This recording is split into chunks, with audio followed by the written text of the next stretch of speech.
My name is Pat Eklund, and I am Mayor Pro Tem with the City of Novato, and I serve as the ABAG Executive Board representative for the 11 cities in Marin County.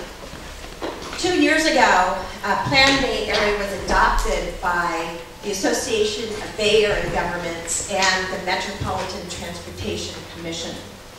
Shortly thereafter, the Marin ABAG delegates identified what went well with Plan Bay Area 2013 and what improvements we felt were critical for Plan Bay Area update, which is due in July of 2017.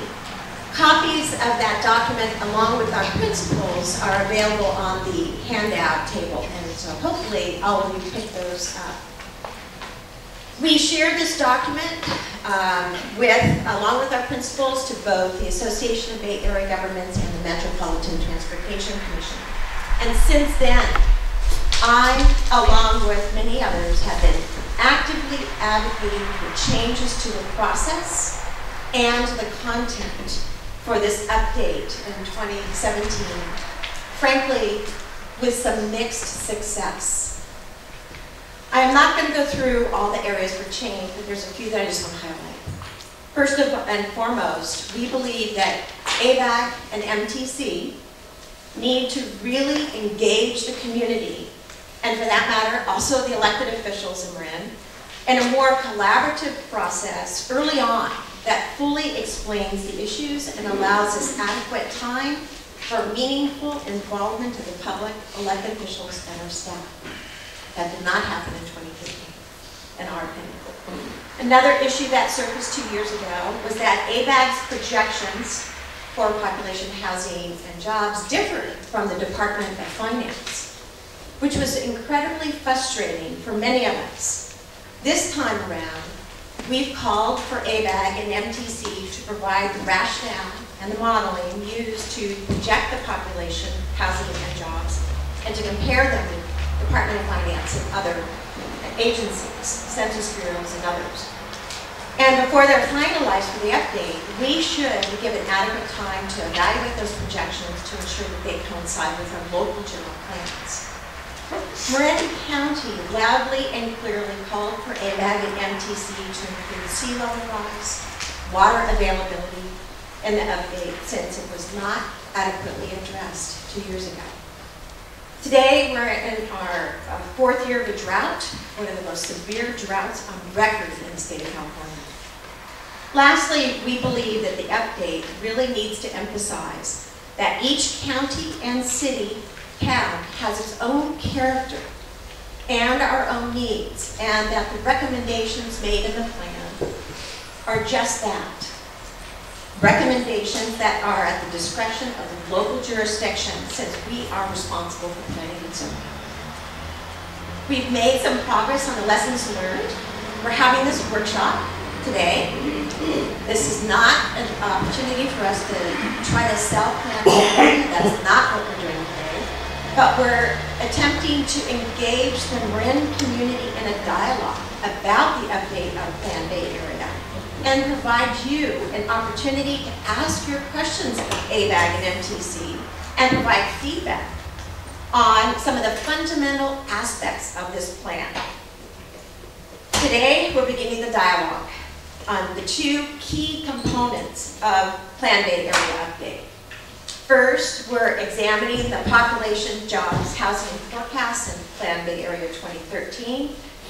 And Cynthia, one of our speakers, will be talking about some of the ways that they're looking at it for the update. And we're asking the hard questions. Are they accurate, or do they need to be modified for the 2017 update?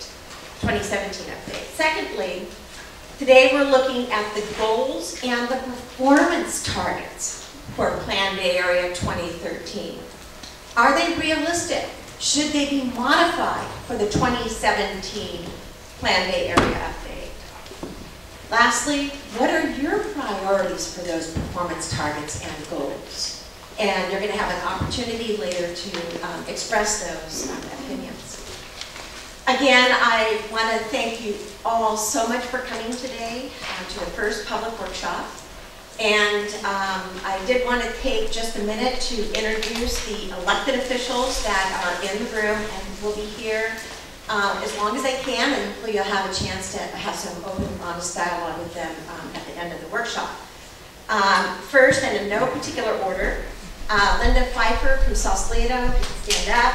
Stephanie Moulton-Peters, and hold your applause, please. Kevin Harrop from Larkspur, please stand up. Ray Withy from Sausalito.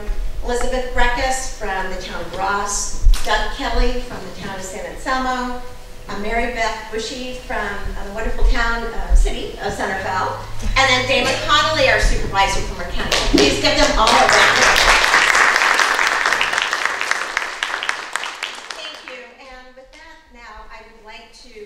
Introduce Brad Paul, who is the Deputy Director for the Association of Bay Area Governments.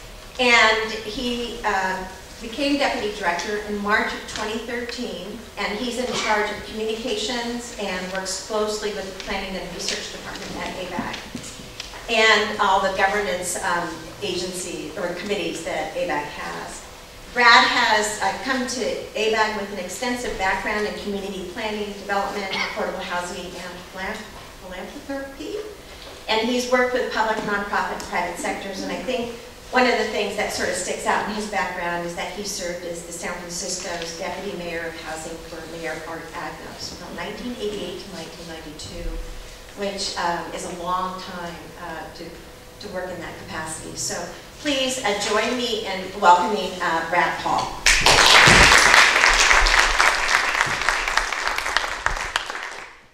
Thank you, Pat. Can people hear me? I just wanted to say a couple of things. Besides all the nice things that Pat said about me, I also live in Marin. I live in Greenbrier. But I can relate to people's concerns about housing because I rent right now, and I've been trying with my wife to buy a house for the last 9 or 10 months, and it's not easy. We keep getting outbid every time we go someplace by $150,000, $200,000, $250,000, and people are offering all cash, 15-day close, no contingencies. So as both a renter and trying to be a homeowner, I have a real sense of how difficult things are here in the county.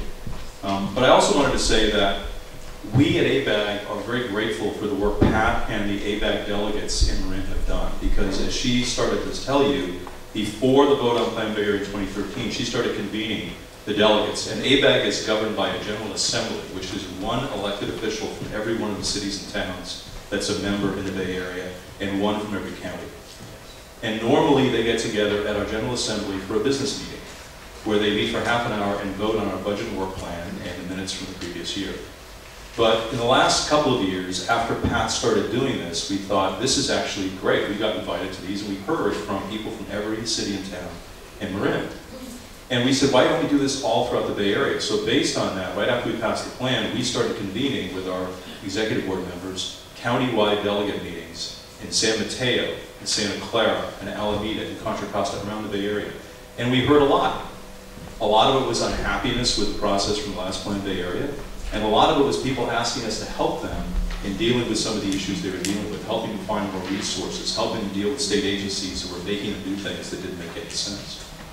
And I don't think she's here today, but Jessica Jackson, who's on the Mill Valley City Council, went to our, not the last GA, which is last April, the one before that, and called me the next day and said, you know, I thought you wanted my involvement. I came to the meeting, and the conference was good, the panels were good, but the actual delegate meeting was us getting to vote up or down on a budget. What kind of a conversation is that? So we sat down and said, she's right. And so the last one we had in April, we spent half the meeting in 3 caucuses of our delegates and participants. We had big cities and connecting corridors, smaller cities and towns, and larger suburban communities. And I sat in on the one for small cities and towns, which Julie Pierce, our president, who's from the city of Clayton, I think has about 10,000 people.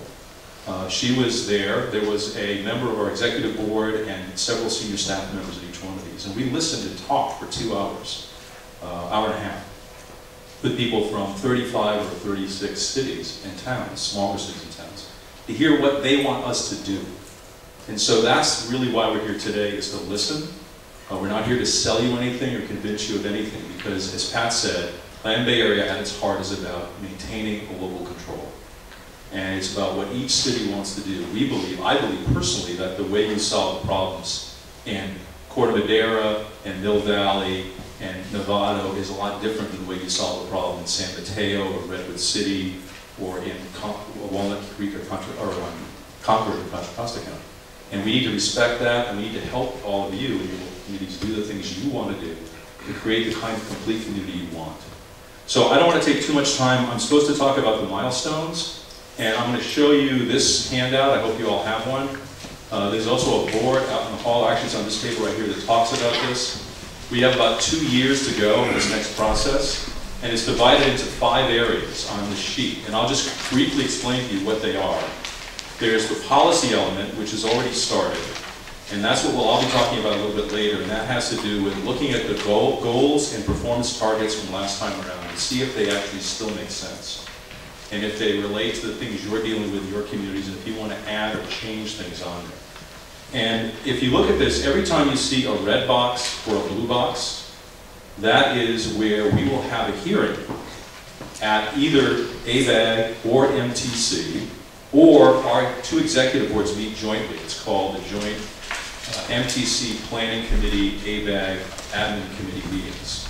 At each one of those 3 types of meetings, the joint meetings, the MTC Commission meetings, and the ABAG Executive Board meetings, there will be a chance for people to get up and speak and provide their input. But the idea of this meeting and other meetings we're having is we need to go out into the community and talk to people where they are and ask the same questions that we're asking on these boards out here and in the plan. And so the public policy piece, the policy element, will go on from now through September of this year, where we will jointly adopt the policy or performance targets and goals. Then the regional forecast, which Cynthia will be talking about in much more detail in a few minutes, is starting about now, looking at what is the methodology that is going to be used and looking at a preliminary forecast, and that will come out around July. The final forecast won't be adopted until next January, so there's plenty of time to understand how this is done and have input into it if you're an individual or city or town before those numbers are arrived at. The next piece is a transportation revenue forecast, which MTC is doing, and the next section down there is the project performance, which is MTC's piece of this. They really focus on the transportation side. ABAG focuses on the land use and housing side. So they will be, they call for projects that comes out very soon. We have somebody here from TAM. Derek, when does it come out? The call for Call for projects, is it out? It is already out. It was out as of April 29th. And we'll be submitting our guidance for local jurisdictions later this month. Okay, and then the final, then that closes in September on our chart. So those things under project performance are basically handled by MTC and the county transportation management agencies. And finally, there's the scenario analysis, which will start working on that in July of this year. There'll be a release of 3 defined scenarios in November of this year. There'll be a number of hearings and public workshops, and the final preferred adopted scenario will be in June of 2016. And then we start in October of 2016, in June of 2016, preparing a draft plan, final plan of EIR. There'll again be a number of hearings at MTC, at ABAG, and jointly. And the final plan will be up for adoption in June of 2017. So that's the rough timeline. But within each of those sections, there will be a number of opportunities for people to contact us, to appear at public meetings, for city councils to weigh in on each of these elements, the policy discussions, the regional forecasts. And I look forward to Cynthia's presentation because I would have a very hard time explaining clearly how forecasts are done. I've heard her do it several times. She's always been good at it. She's getting better. So with that, I'm going to turn the microphone back to Pat.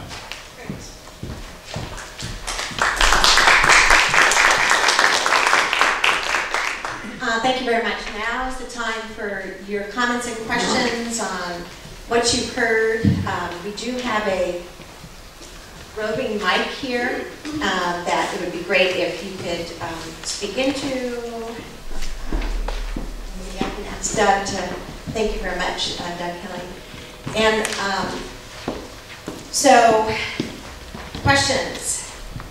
Yeah, you're talking about solving problems, and one of the things that come in, particularly you having spent most of your time in San Francisco, San Francisco's population, I think, has increased 150,000 people in the last 20 years.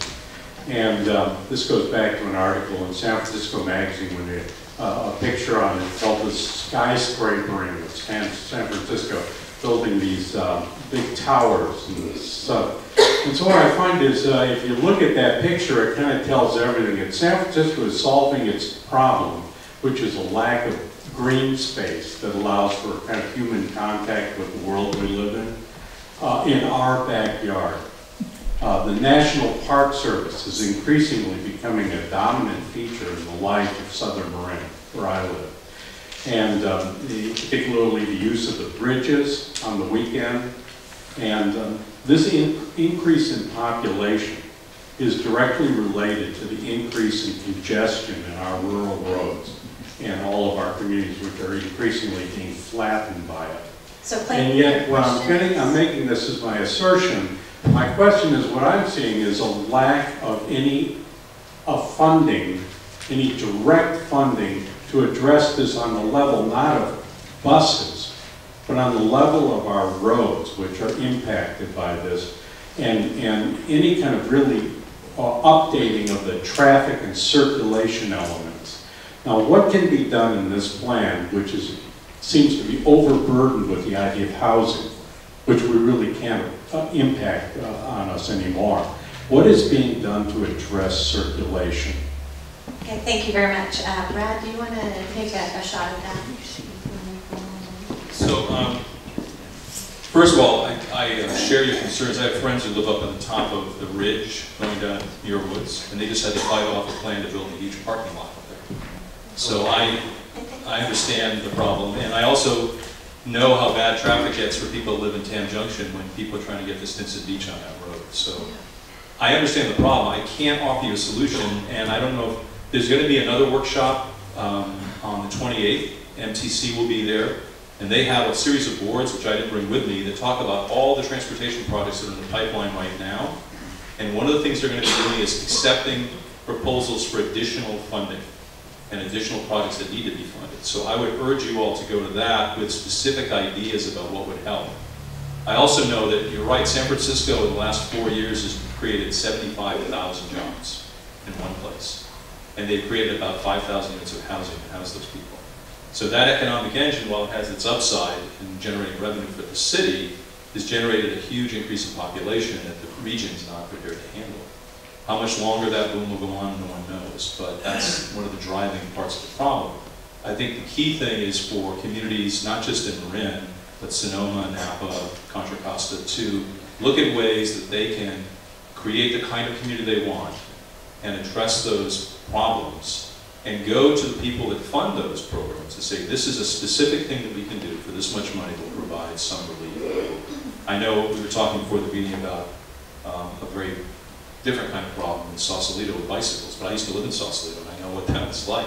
And if you imagine not as many bikes as there are now, but 2 or 3 times as many, it would cripple the city of Sausalito. So these problems are everywhere. I think what we need to do is, and if there's anything we can do at ABAG on the planning and housing side to help you figure that out, or help you look at ways to fund those kinds of things, we're happy to do it on the housing and land use side. But MTC and TAM are looking at these things right now. They actually have a call for projects out, so now is the exact time to make a proposal that with $500,000 or $1 million, you could create a way to solve part of the problem of congestion in any part of the When is that meeting going to be? The 28th meeting? There's actually flyers, there's little flyers at the end of that table right there. Marin County Civic Center cafeteria. Okay. Unfortunately, MTC was going to come, but it was not, is not here today. But ABAG and MTC will be at the Civic Center from 5 to 7 in the cafeteria, the 2nd floor, for an open house. That's another opportunity to ask some of those hard questions that you have.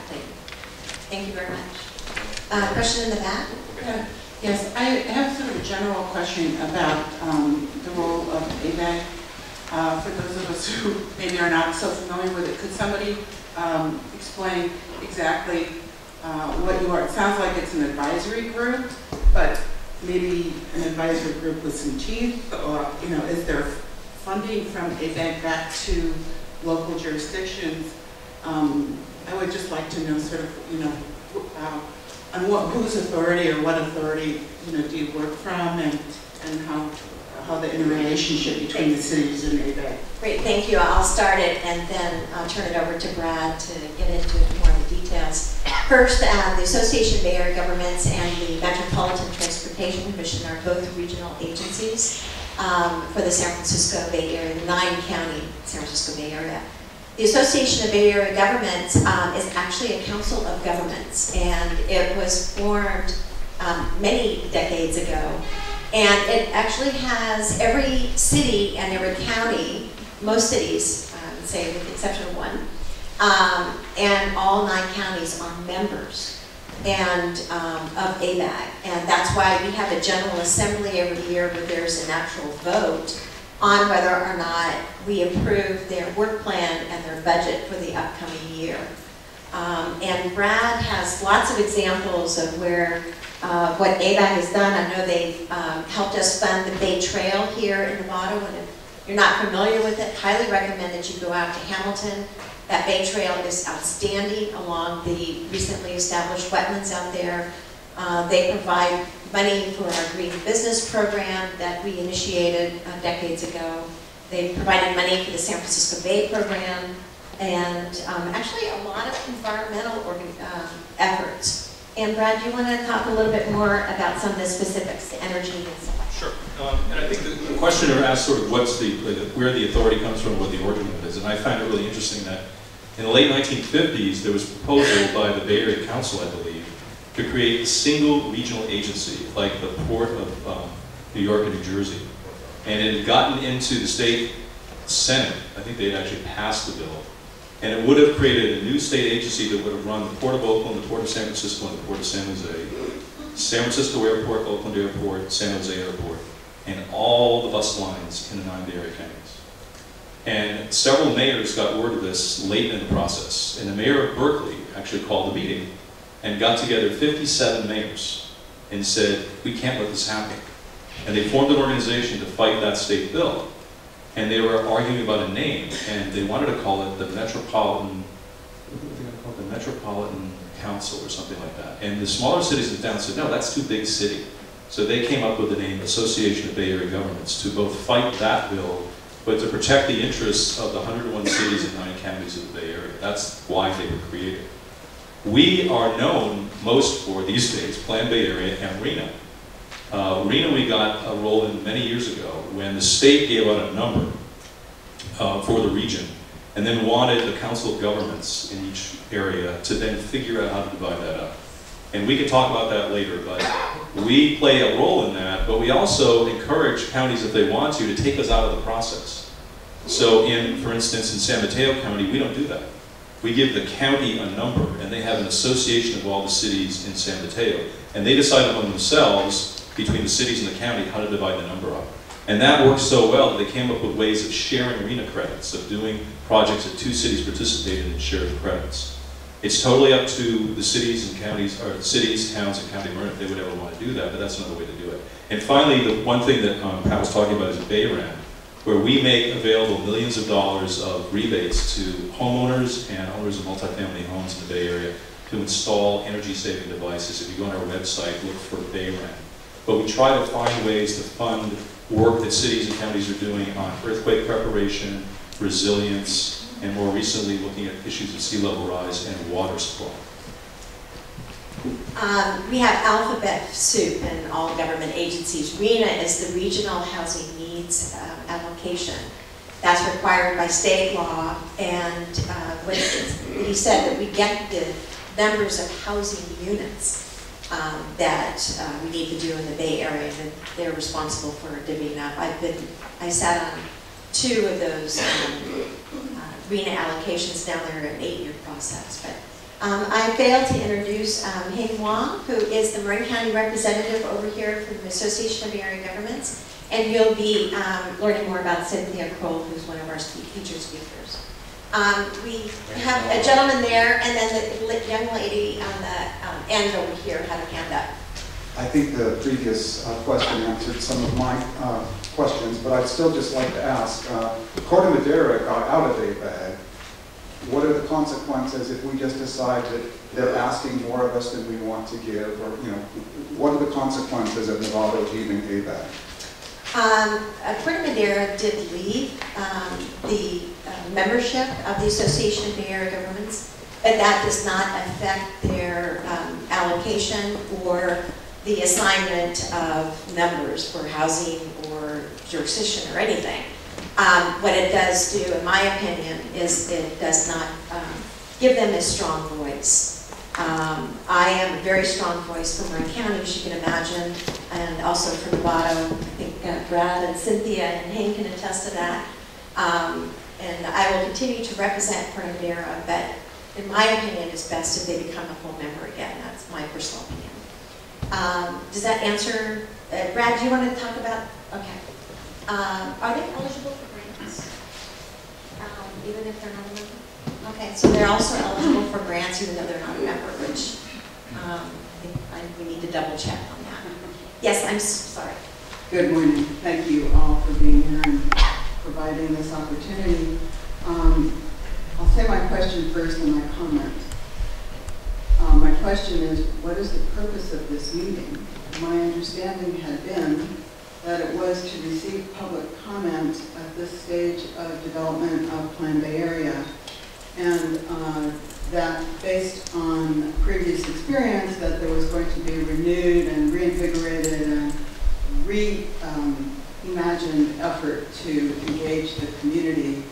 And I am concerned that there are so few of us here, so I'm also wondering how was outreach done, and how can we do this better? Thank you.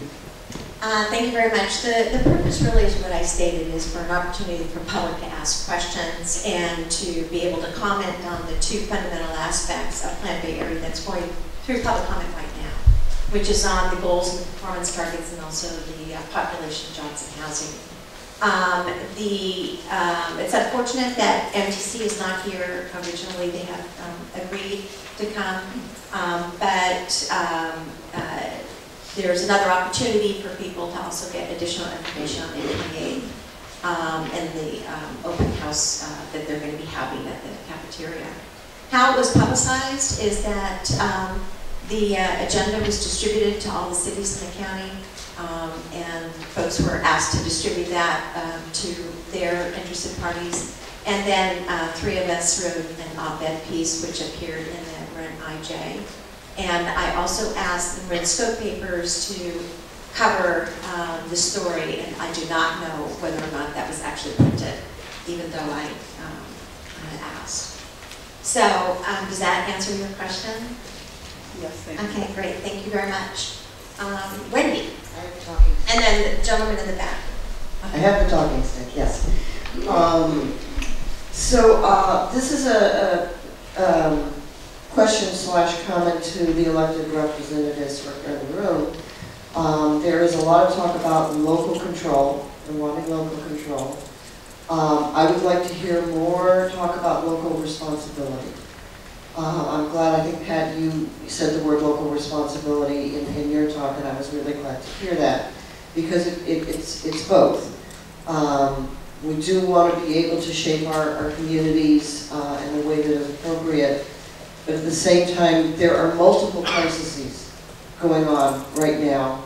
In the Bay Area in California, we have an economic boom, which is driving up prices, which you are experiencing. I have some friends who are really important members of community who just had their rent raised by $1,000. And people are being driven out of our communities. Our communities are changing radically and rapidly. It's a huge concern. And I don't see a lot of the cities really stepping up to address it. Certainly the housing elements which are required are being passed, but these are essentially reports to the state of what's already on the books. I want to congratulate the city of Novato, who has been the first to pass a junior second unit ordinance. I look forward to those being passed around the county. I think they will. But that still only addresses a very small population. And there's a lot we need to do, and we need to get creative about it. We cannot just keep saying no to everything. Thank you very much, Wendy. I think you'll have an opportunity at the end of the workshop and at the break to also talk directly to the elected officials who are in the room. But just to talk, I think all of the elected officials that are here and are in Marin County, I believe, understand that there is a local responsibility for us to our communities. And, you know, I personally have experienced several families that I know and have lived in Novato all their lives, had their rent increased, and they had to move out to Kernville. Yeah. And that's the only affordable place that they could find, given that was a family. So there's no question that there is a crisis in the 9-county Bay Area, and actually in the Tri-Valley as well, about rental costs and housing, basically. And I think all of us are doing what we can within the parameters of the constraints. And I think the thing that I mentioned at one of the first ABAG General Assemblies is that don't we have a carrying capacity in the San Francisco Bay Area? I mean, if you look at water. In fact, I was watching the news last night about people talking about a 1,500 housing development out in the East Bay, San Ramon, I think it was. And a lot of the community was saying, wait a minute, we're supposed to be cutting back on water. We don't have enough water for the people that are here. You know, how are we going to be able to accommodate additional ones? So I think that there's some struggles, and that's what the locally elected officials, that's, I guess, why we get paid the high bucks, is for us to be able to try to resolve those, right? Can I add anything to that? Oh, I'm sorry, Doug. San Anselmo just passed a junior second unit as well, but one of the other things we have, which is a problem, is that ABAG doesn't currently, and Brad's working on this, he recognizes the insanity of this, doesn't recognize second units or pardon me, units if they're for, say, for assisted living. And maybe there's a complex somebody wants to build where you have 25 or 12 or 18 units for people in assisted living, but it only has one kitchen, okay? That's not recognized as housing. So I think it's actually the state of California, HCD, and Brad, do you want to talk a little bit about what ABAG is doing to have some of those other units count? And you're right, the state actually has, they don't count assisted living at all as a unit because it doesn't have a full kitchen and bathroom. But think about it, I read not too long ago that 40% of the single family homes in Marin have one person living in them. And why? Because they don't want to leave their community.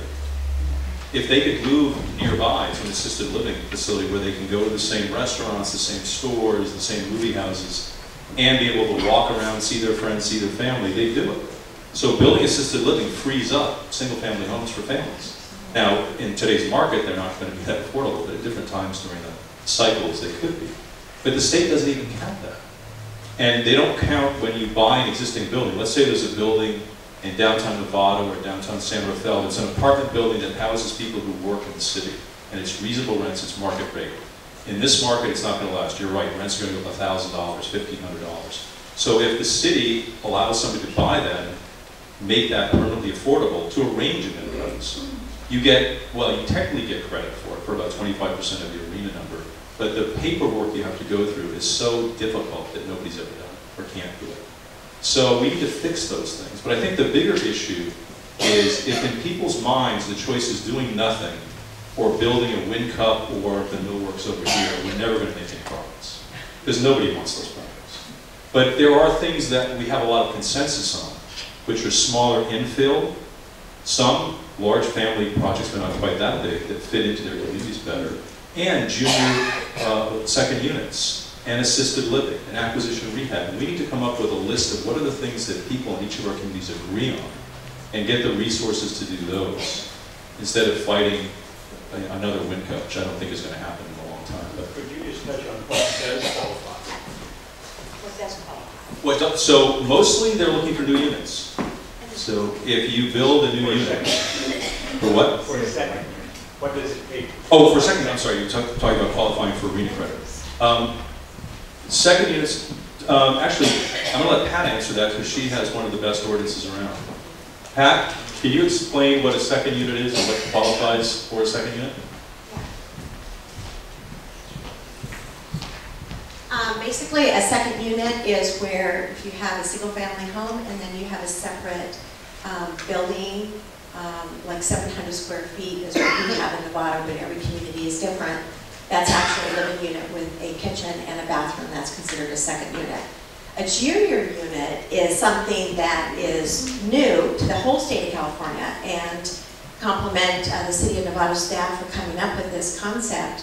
And that is where you have an extra bedroom in your house, and if you want to like rent it out, as long as it has a dedicated bathroom, it will count towards achieving your RHNA, the Regional Housing Needs Allocation, for the state of California. Now, if you have a bedroom in a house that does not have a dedicated bathroom, that will not count.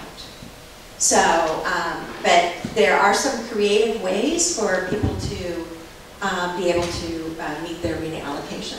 So Stephanie wanted to say something, and then I think Linda, and then we'll go back to questions. Great, thank you. Something very brief. I hail from the town of Mill Valley City Council, and I was recently at a meeting on Highway 37 improvements. It was a 4-county meeting with Napa, Solano, Sonoma, and Marin County.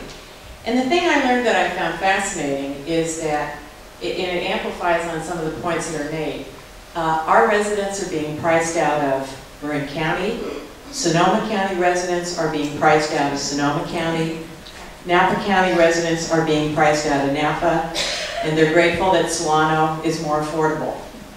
So there really is this whole domino trickle-down thing going on. And I just wanted to say it really is a Bay Area-wide problem. So when we hear about Pat's longtime residents moving to Guerneville, somebody in Guerneville was displaced.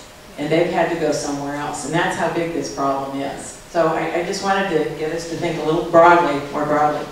And then the other brief comment is, I love the infill idea. This is certainly something Mill Valley is providing, and we need help with financing for that. And if there's a role that ABAG can play working with financial institutions to provide loans for infill housing, it's currently not very easy to get those.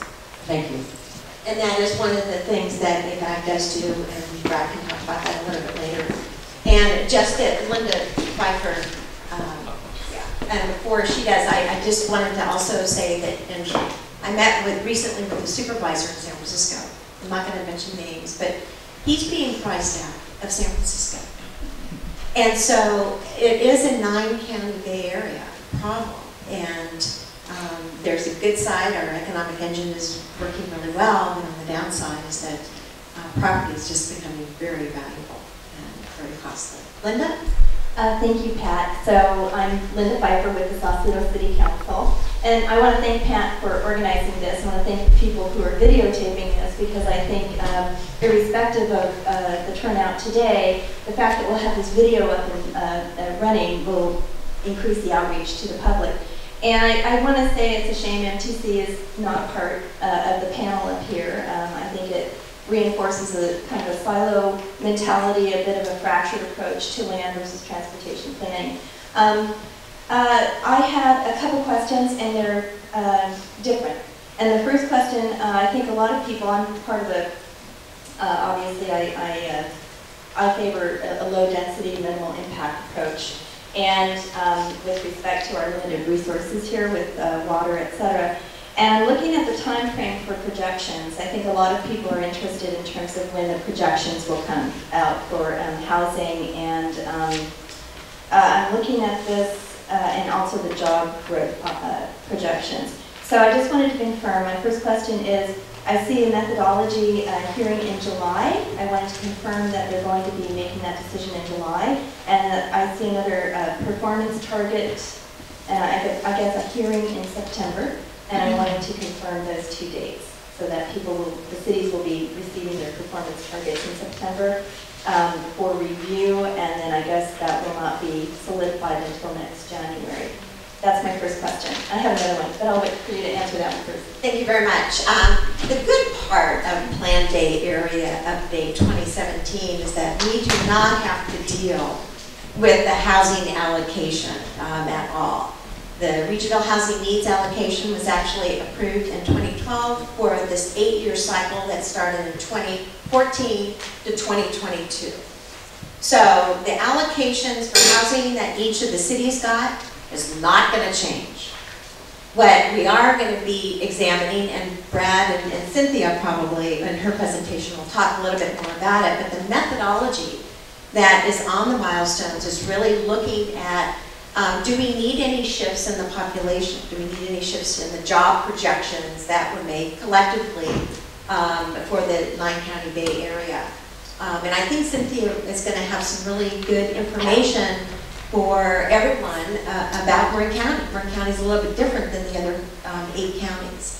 And I think that's important for people to realize. So does that answer your question? Yes, but the time frame for that, was it July for the methodology and September for the performance targets? That's what I'm seeing in the... Cynthia, you confirm? That's in the calendar.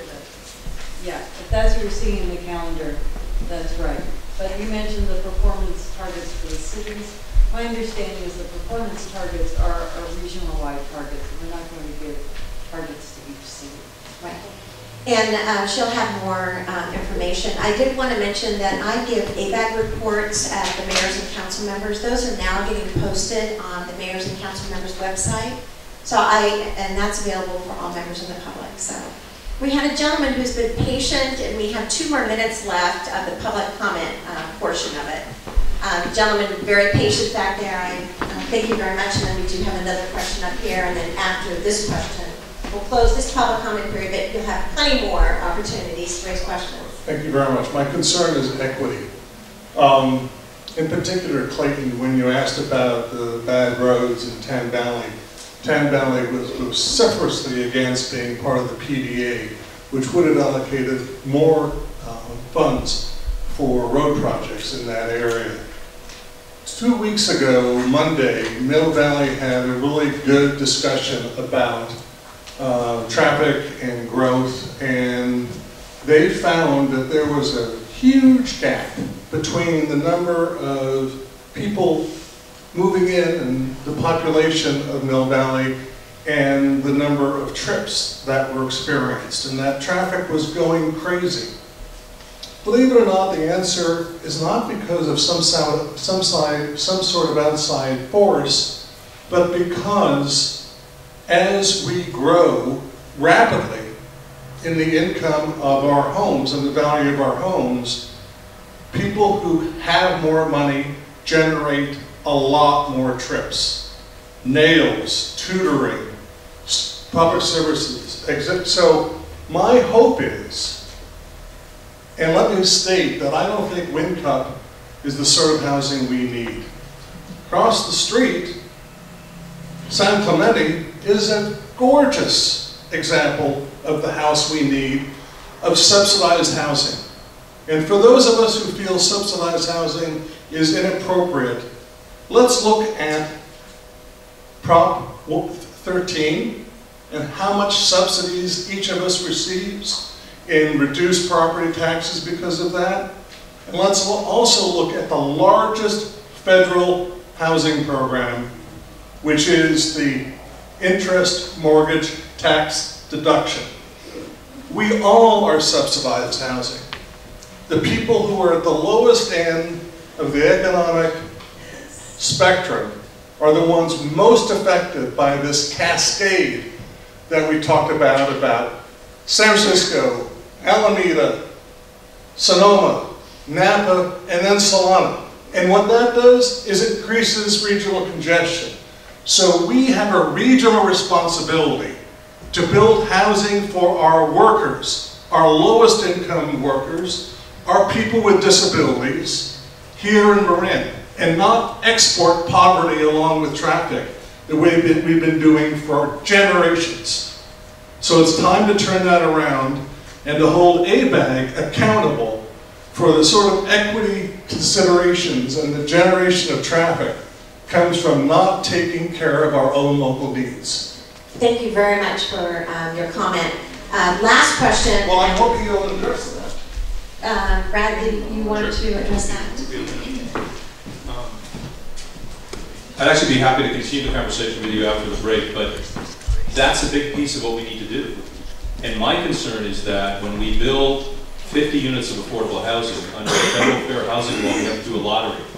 And the people who are in most need of that housing sometimes don't have a chance, because as you read in the papers, when there's a lottery, thousands of people show up. Yes, but 80% of people who live in affordable housing in Marin work in Marin. But I'm not arguing against building more affordable housing. I think in addition to building affordable housing, you have to look for opportunities to buy the housing these people already live in. So as the other speakers said, they don't have $1,000, $1,500, $2,000 rent increase, which forces them out of the county. I just think we need to do both. That's all I'm saying. Our last question, because we're over time. Pam for Novato. I don't have any particular platform or speech here except to thank Hing Wong. Hing Wong is the one bureaucrat that in 2010 came through with a good explanation of the numbers for Novato and helped Novato become the city of yes. Now, advocates have called us the city of no, but in fact, we have built more affordable housing here than any other city in the county. We continue to have a very pro-affordable housing policy, and we require 20% inclusive affordable housing for every new project. We're the people who are actually getting it done. Now, everybody out there who's not an advocate probably knows this, and even the advocates probably knows this. But Hing Wong is the one who got the ball rolling about giving us our numbers, enabling us to grapple with them, and getting a better arena the next time. I am so thankful that we are actually being heard because of this meeting. And I actually think the comments that the people made will have some effect this time, unlike the entire 3 years from 2010 through 2013, where I was an ABAG groupie. Now, I don't want to ever be that again. Thank you very much.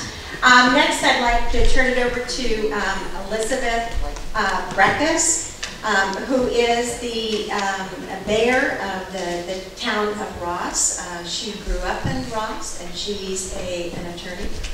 And she's going to be introducing our next speaker. So please join me in welcoming Elizabeth.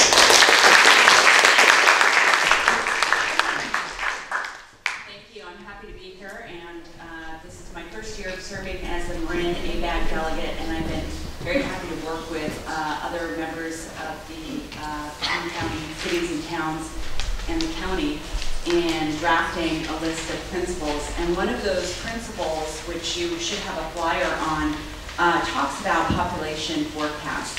And the principle that we came up with is that we want to encourage use of realistic and credible population, housing, and job projections that clearly articulate assumptions, modeling, and rationale. And it's kind of a wordy way of saying that we want population projections to make sense and be realistic. And this is a great discussion, and I'm not at all upset to see the number of people that are out here. People are busy, but the your Marin representatives are on this ABAG body because we are here to advocate for residents, whether they're home in their beds right now or whether they are here. So it's great to have this opportunity to listen to people's different viewpoints, and it's a difficult discussion. We do need to preserve diverse housing stock in Marin County. That's very, very important. And it's very important to encourage affordable housing. And yet it's also important to remember that we do want to preserve Marin County and promote Marin County as it exists, and so that we can be proud of this county going forward and be looked at as stewards of growth and development. So I'm here to introduce Dr. Cynthia Noel. She is a chief economist of ABAG. She oversees and supervises a team of research analysts, and she has a very impressive background and education in economics and planning. And the projection is that population in Marin County will increase, and we're here to hear from her. So thank you very much.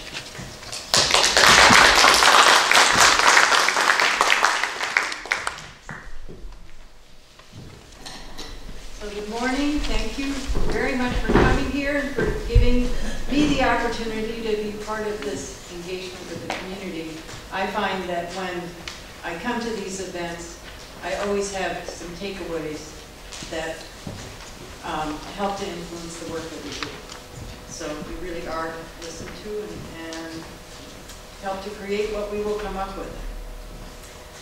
What I want to talk about today is what the regional forecast is, why we do it, what aspects of Marin are particularly important in then determining how we figure out how the county might grow. Over there, yes, I don't have control over my slides. That's a new experience. In fact, I thought for a while here that I wasn't going to have them at all. So what is the regional forecast? I think that you mentioned that you want a realistic forecast, and that indeed is the task that is what we've been tasked with. That at the regional level, we are trying to come up with population, employment, and housing numbers out to 2040 that are realistic in terms of the kind of growth we're seeing at the national level, at the international level, and how the Bay Area interacts with those global macro conditions. So at the regional level, that's what we do, and it's primarily based on, on demographic factors as well that are already well entrenched in our local area and in the nation. That's what we do at the regional level. At the local level, we then have to distribute that forecast geographically throughout the region. So you can imagine that's trickier. We have methods of looking at the market forces that would pull growth to one area rather than another, but we also are very concerned with looking at the policies that local jurisdictions have that restrict or encourage growth to go to their area. So all that is taken into account when we do our projections. Another thing I want to mention is that although this projection will go to 2040, I want to remind you that projections 2013 also went to 2040. So why are we doing it 4 years later? And in fact, we had an assistant at our Looking Ahead board at one of our earlier public workshops who was from the PR firm rather than from our shop, and I overheard him explain to people, well, the last one went to 2016 and the next one will start at 2017. And I said, no, that's not how it works. You know, there's so much uncertainty looking forward out to 25 years from now that we have to relook at this frequently. And in fact, just in the last 3 years, we've gotten something like 40% of the job growth that's predicted out to 2040. Does that mean we should raise our job projection or not? Well, that's one of the things we're considering right now. So why do we have this forecast? Why don't we just use the Department of Finance numbers for one? We had this forecast where we considered the Department of Finance numbers as part of what we're working on, but it's not the only thing we do because we need something that's internally consistent. In fact, the Department of Finance comes to us and says, well, what do you think the employment forecast will be? Because that influences what their population forecast becomes. And the mismatch that Pat mentioned earlier between ABAG and DOF numbers happened when that communication didn't happen. So we try and do a whole set of forecasts on population, housing, and jobs internally, so what we get is consistent. We also do this forecast so that local jurisdictions, many of them can't do their own forecasts anyway, although San Francisco and San Jose might, but most of them don't. This gives them some numbers to think about for their own part, but also an understanding of what will happen in the areas around them.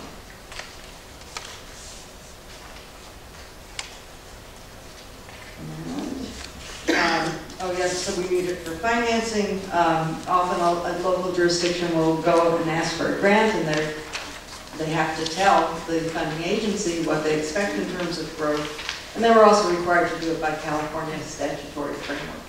So we aren't imposing these numbers on any place. We're trying to understand what's likely to happen.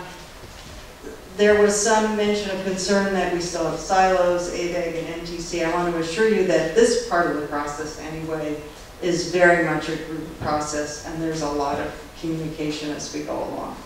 ABAG is responsible for the region-wide forecast numbers, but there are 2 people from MTC who sit as ex officio members on our technical advisory committee, and one of them I meet with every 2 weeks.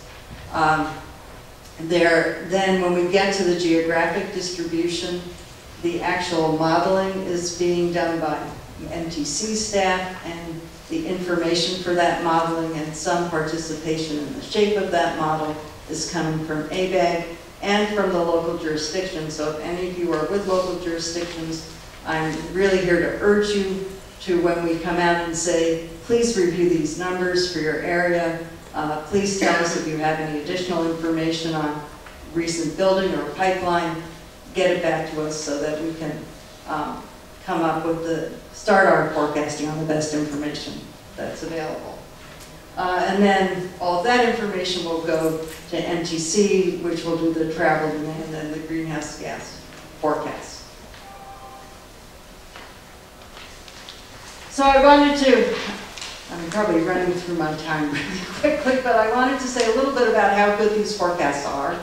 And so I've gone back and looked at previous forecasts and compared it to what actually happened. And I've done that for the Bay Area, but for you today I've brought Marin County. So you can see that previous forecasts did pretty well in following a trend, but they didn't catch the slowdown in population growth that started in around 2000 in Marin. That I think has something to do with one of my later slides on how old the population is here. The most recent forecast has recognized that slowdown. Has it recognized it enough? We'll be thinking about that as we evaluate the population forecast for Marin going forward. But at some point, those houses are likely to be occupied by larger families than they are now, and so it may well continue to, the county may well continue to add population, even if it doesn't add a lot of houses. On employment, it's been much harder to forecast population for Marin, and I'm sorry, forecast jobs for Marin, and you can see that again. I mean, that's true for the region as a whole. That employment is much more volatile than population, but overall, region-wide, the region's been forecast. The agency has tended to forecast more jobs than we've gotten if you average it out over a longer period. The most recent projections, 2013 forecast, however, was much more modest in terms of expected growth than a number of the earlier ones, and I think has more of a recognition that when we have boom periods like we're having today, they're not likely to be long-term sustained booms, not in a region this size, not with an economy that's based on innovation where you have many different product cycles that happen that affect the number of jobs you have. So I've already given you a couple of the reasons why forecasts are less accurate. Another reason they're less accurate for a place like Marin is that, A, we don't have particularly good data on Marin. It's only this year that they're starting to report Marin employment through the Bureau of Labor Statistics, separate from San Francisco and San Mateo. And so when you look backwards, ABAG had to really estimate that from census data. And then in addition, it's really hard to project where the next hotspot will be. So where will growth be drawn? And we had for many, many years growth really focusing just in Silicon Valley, San Francisco losing jobs, and then we've had a couple of periods when San Francisco has been the center, the hotspot of job growth. It's not as likely to happen in Marin because of all the restrictions on building. You certainly have a labor force that is part of that innovative sector. So I wanted to go on and talk a little bit about what makes Marin, what distinguishes Marin, makes it different from or unique in the Bay Area. So it is one of the counties where much of the employment is jobs that serve the local population, as opposed to what you're seeing happening in San Francisco or in Silicon Valley now. It's an older population, and you'll see just how much older in a minute. It's also less ethnically diverse, wealthier. It's been growing more slowly, and I think because of the price problems, if people actually have to move in Marin County, they are more likely to move out of the county than in many of the other counties. Even the other smaller counties have less of this churning in that way. So just a few slides to illustrate those points. Okay.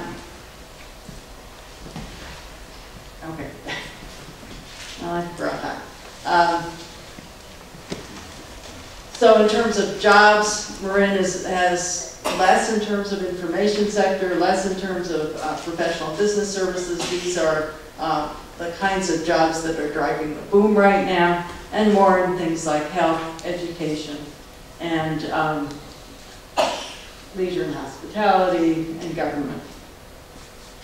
So that's a sense of the kinds of jobs you're likely to get growing in the future as well. Age. This was we put this slide together for our State of the Region report, and this was a really striking difference for Marin County than the rest of the region. That several years older in terms of median age. I think Brad already mentioned the number of living in single-family homes who may be moving out of those homes over the next 25 years.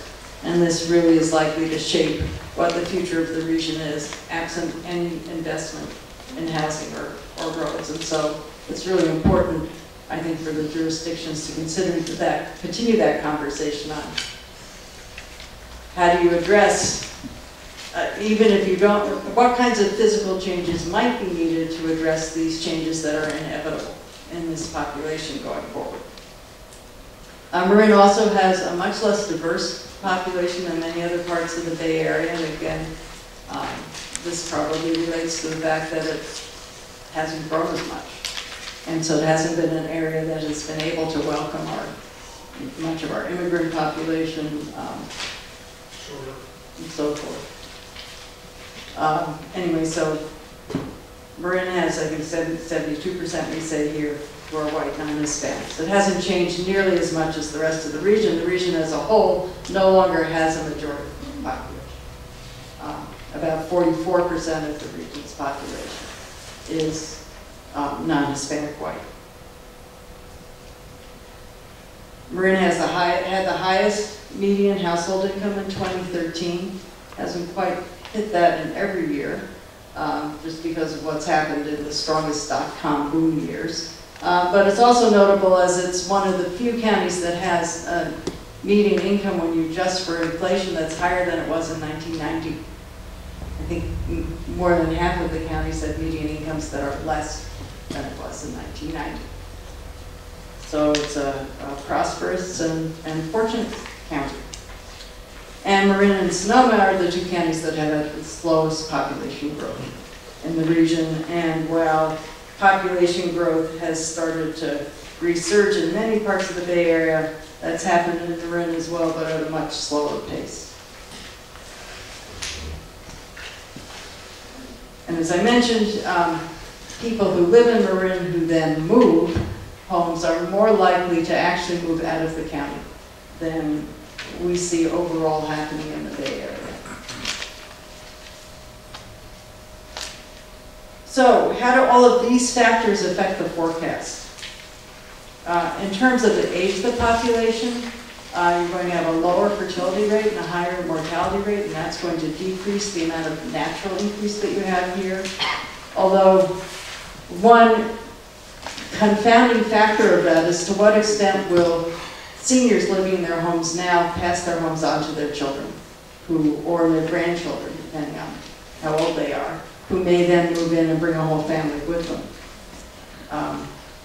So that's part of the migration story that isn't necessarily part of the economic migration story. We have to figure out how to include that in our understanding of Marin once we do our distribution of all of the people and jobs to different parts of the region. In terms of employment change, not only do we have to look at what kinds of jobs and what people are here now in terms of demand for services, but we also have to consider who the labor force is here, because that then affects the kinds of jobs that grow here.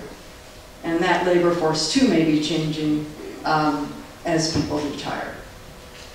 And then in terms of household change, I've really already mentioned that there will be changes in household structure over the next 25 years. But we just don't know exactly what that will look like. And we can be pretty sure that it will look a bit different here than in the region as a whole in terms of what share of that regional growth Marin gets. So I wanted to add just, I have a few slides here on existing characteristics of Marin County as well as on what projections 2013 showed. And part of it is just to give you the overall picture of what's happening in the county, although sometimes economists like me are accused of borrowing your watch to tell you what time it is. You may already know these things, but maybe seeing it all up there together will give you a new perspective on it. And then also, in your comments, I'm sure some of you will be expressing concerns about what was forecast last time, and it's good for us to know that as we go ahead with the forecast this time to make sure that we're considering all the angles there. So, Marin's biggest population centers have been Novato and San Rafael, but also a large number of people living in unincorporated places in the county, more than in any one city. In terms of previous population growth from 2010 to 2014, it was fairly evenly spread. It was much slower than the Bay Area, and growth in the unincorporated areas was particularly slow. So let's go on to the next slide. So the next slide looks at, again, those numbers, but in comparison to what's actually forecast for 2040. So in terms of 2040 forecast, again, the growth is fairly, sorry, I'm just trying to, the growth for most places is not that different than it's been over the last 4 years. But the big difference is in the balance of county areas. So that's the unincorporated areas where more growth was forecast. Now, in projections 2013, which reflected the Plan Bay area plans, there was a priority development area in the unincorporated area that's no longer there. So this may be one of the growth aspects that gets adjusted in our forecast. But we don't know yet. We have to look at what other reasons there were for that growth. And then overall, if you look at what's expected to be added on to cities, other than that, the greatest increase in actual number of people will be in the larger incorporated cities of San Rafael and Novato, at least in our previous projections. With even in other places where the percent change looks high, it's quite a small number of people. We go on. And then in terms of jobs, fairly evenly spread throughout the region, with Fairfax getting the largest percent change in jobs, but again, very small cities, so you don't have to get a lot of new jobs for that to produce large growth, and most of the new jobs going to San Rafael and Novato. Move on.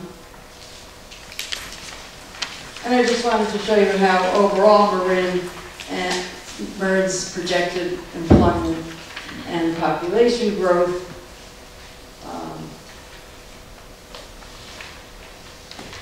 in Plan Bay area. I just want to make sure those were projections and not the most recent past, are quite a bit slower than the rest of the region, quite a bit slower even than the other smaller surrounding counties. So that's a summary of what we'll be doing and what we've projected in the past, not what we're projecting right now because that's not out yet. This is the process going forward, and if you have the handout, there was one mistake in that, which is that by winter and early spring of 2016, you'll have the final regional forecast, and there will be a interim preliminary regional forecast out sometime this summer.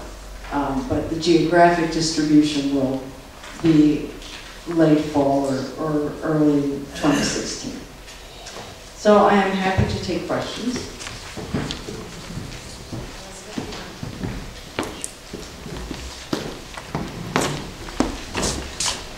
Hi, thank you for that great presentation. I just have the simple question on the 2013 projected employment of that second to the last slide, in asking why is the Fairfax employment figure projected to grow so much more than the others? I think because it is a really small, it had very few jobs to begin with, and it must be projected to add a certain number of local serving jobs. And that probably came from the general plan of the city. But I should add, I've only been at ABAG for less than 2 years, so I was not intimately involved in how each of these projections happened. But we will be going back and revisiting this the next time around. Yes, when you're preparing the forecast, are you overlaying, since you're constrained in terms of how much water will be available? Because I recall seeing a forecast that said you were going to add something like, you were projecting 2 million more people moving into the Bay Area. So their water usage would be somewhere between 4 and 8 times the total capacity of all the marine water districts, just to support them. So, but those, of course, are mostly not going into Marin. Exactly, but which Hetchy Valley are we going to fill the dam so that we can support them? So this isn't really part of our forecast, but there's parallel work going on in a number of venues that is looking at how water needs will be met over the next 30, 40 years. Do you have anything to add on that? The keynote address at our last General Assembly was a gentleman named Professor Sedlak from Berkeley, who's written a book called Water 2.0 that talks about if you do a certain number of things, and it's a big if, you might be able to provide water in the year 2040. And he lays out specifically the things that need to be done. It was a very interesting discussion, and because of that, we're going to convene a meeting, I believe in the fall, ABAG will, he talks about I think it's called the 5 Taps Conference, where people come together from the region and say, these are the things you would have to do to have water in the future. Are we willing to do them, and how would we do them? But we don't have that information right now. It's a serious problem. I think when Plan Bay Area was adopted in 2013, people were hoping the drought would be over by now. It's not. And so one of the things we're going to do is also be talking to the water districts in the 9 Bay Area counties, because they need to be part of this conversation as well. We're taking it very seriously. I'm going to add one more thing to this. If you remember at the beginning I mentioned that we do the forecast, then we go back really almost as soon as we finish them and we start again. This is the kind of question that if it remains an issue 2 years from now will be part of a reevaluation. And one of the things we're really trying to do now is build up a set of tools that will allow us to do that kind of reevaluation. Actually, I think we have to go with the sticks, so be there and go get your drink. Thank you. Just to confirm, on each of your slides where you say the source of your data is ABAG from California Department of Finance data, I just want to confirm that we have only one set of population projections this time around, so we're not going to have the disconnect from the different agencies. That's not exactly what will happen. For one thing, ABAG and DOF come out not entirely in sync in their populations, but what I will confirm for you is that we are talking with DOF on a regular basis, and to the extent that there may be differences, there will be an explanation as to why those differences are there. So for example, if we think Marin will take more people because of this turnover in the housing stock, then we think DOF is accounted for, that we could decide to stick with that difference rather than match them. This is a recommendation. We have over at the University of California, Berkeley, a professor of earth sciences. Her name is Lynn Ingram. And I would highly recommend that you bring her on board any of your thinking about water. She is the world authority on all things concerning water in the Western United States. And her absence from your resource base is, I think, kind of inexcusable. She is really a treasure of information and insight. Hope you bring her on board. Second thing is, we are in southern Marin particularly, and something that I think is often unaddressed, is we face unique geophysical constraints. As like in Sausalito, which is a town built on a cliff, is almost in some respects, with the main thoroughfare built on fill, Highway 101 in its crucial areas, coming down towards Manzanita as you come down from the hill, going through Corte Madera, it's all based on fill. And we have, if you look, and actually we're to measure the distance from Highway 101 until you're up in nearly vertical build areas, you're talking about only at best a mile in southern Marin. And in regards to that, we're basically built out. And these are physical factors. Now we can continue to pretend that Marin County is physically like other places. And this is further reinforced by, again, the dominance of the park system. We have almost no buildable area. It's almost all been given over to open space. And I hope that when you're over there, you start putting that into the equation. This is not San Leandro. It's never going to be San Jose. We're a very geophysically limited and unique situation. And I hope these are included in your deliberations. So if these kinds of constraints are in the general plans and in the zoning ordinances, they should be included. But I'll be sure to take a look at that too. Thank you. I'm wondering about the migration of commuters in the region and how that impacts your forecasting, because now this doesn't have anything to do with growth of people being born or moving from other parts of the country, but people now are commuting into Marin County from Sonoma County, Napa, Solano, or they're commuting from Marin into San Francisco for jobs. Does that impact any of your work in your forecasting and deciding the number of units needed?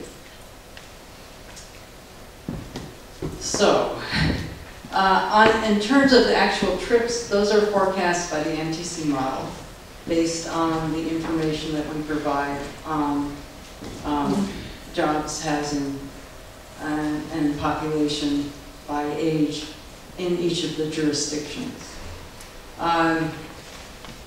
Does that answer your question, or do you have, or not really? So in that sense, it's, you know, our work is taken into account in the transportation. Is the transportation, are the transportation effects taken into account in what we do? We're required, well, we have part of the planning for housing that we're doing is to make sure that we don't increase commuting from outside the region. Commuting between counties is a different issue. And that's, I guess I'm going to end up with saying that's a good question. I want to think about that some more. Well, I'd like to just add on to that, and that was actually part of my question. I was just curious as to why you would have omitted the impact of commuting on employment, particularly in Marin County, where you have people going to the East Bay, going to points north, but primarily going into San Francisco every day. Because it seems to me like in terms of overall health of the, the county's economy, the commuters are very important. And I just would have liked to see maybe a slide about, what percentage of the working population actually works where. So we can get into some of that with vital signs actually afterwards. And let me add to this, now that I've had a little time to think about it, this question, and to hear your question. We certainly look at, our modeling effort takes into account housing prices, the age of people living in different parts of the region, and in that sense, and does take into account movements between larger segments of the region. So that happens in our overall regional forecast. Within the geographic distribution, we certainly take into account where the affordable housing is as compared to where the jobs are.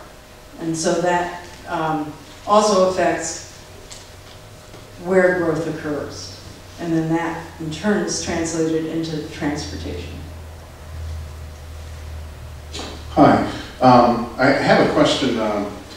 Well, in the world of statistics and economics, they say garbage in, garbage out. I've never heard that. And, one of the things, I want to get back to the city of Fairfax. That's an anomaly. You're aware of an anomaly, I know. But every single person in this room knows, I'm assuming, knows the city of Fairfax. And it has bars, coffee shops, and consignment shops, and that's about it. There is really no economic base there other than just small retail. The fact that you have that anomaly is a huge red flag. I just wonder what kind of data you're using to create these models and how such an anomaly appeared. Maybe it was a rounding error or it was just thrown into a category, but we're going to come back to this if the projections are wrong. We're going to want to know some answers there. So I guess it's more of a comment than a question. Right, so no, but you're giving me the opportunity to bring up a couple of points, so I appreciate that question. One thing is that as we go through this process, our preliminary projections will be available to the cities, and we will count on their looking at it and saying, wait a minute, that doesn't look right for us. So I think if you remember that early slide that showed what happened, there's 4 bubbles in that part of the diagram that shows how the geographic distribution takes place, and there's public review, and there are the local jurisdictions in that. So that's really important, and one of the reasons we're putting up the old ones here is to get that feedback. In terms of how it could have happened the first time, could be an error. It could be that the city of Fairfield has in its general plan and zoning the ability to add those things, and that's why it happened. And if that's the reason, and we come up with those numbers, and the city says, great, then it may stay there. And again, it's not, in the, when you think about the county as a whole, we're not talking about either a lot of jobs or a lot of housing units. There we have someone over here. Hi, thank you again for the presentation. My question is on the modeling, is there a way to place the amount of education in the Bay Area? I worked in Richmond and Oakland, and those areas need help. They are slated for big development.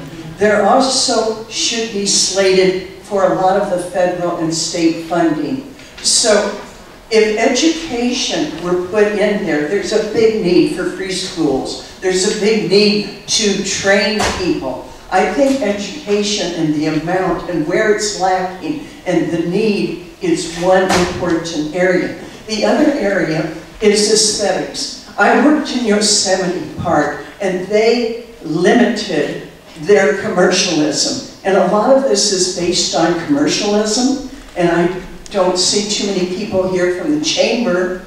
And I think the tax base of the cities has to be put into the areas. Now, because Novato has a lower tax base, we don't have enough money for our schools. We don't have enough money for our buses, our roads, our transportation. And in order to get that, is there a way to model that here's the constraints? We don't need a big bus station. We don't need wind cups, 8 wind cups here, because of the relationship to the education. And the third thing is, I wonder if the gender should be put in, because I have a feeling there's going to be more and more, again, older women. So, for what it's worth. The gender we can probably do out of what we're working on now. I don't think it's ever been reported before, but that's an interesting suggestion. On education and on tax base, I would say this kind of exercise that we're going through, and particularly if we do it in partnership with the cities giving us feedback if we're not hitting them quite right, should be really valuable for then doing your education planning, competing for education dollars and so forth.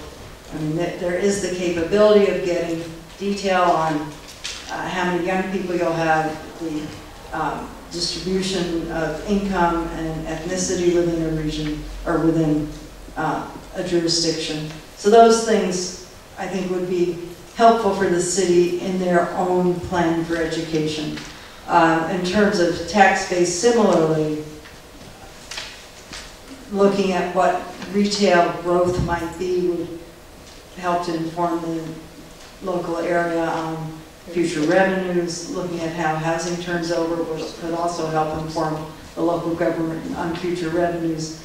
None of what we do directly gives information on that. We're having a hard enough time getting this right. Okay.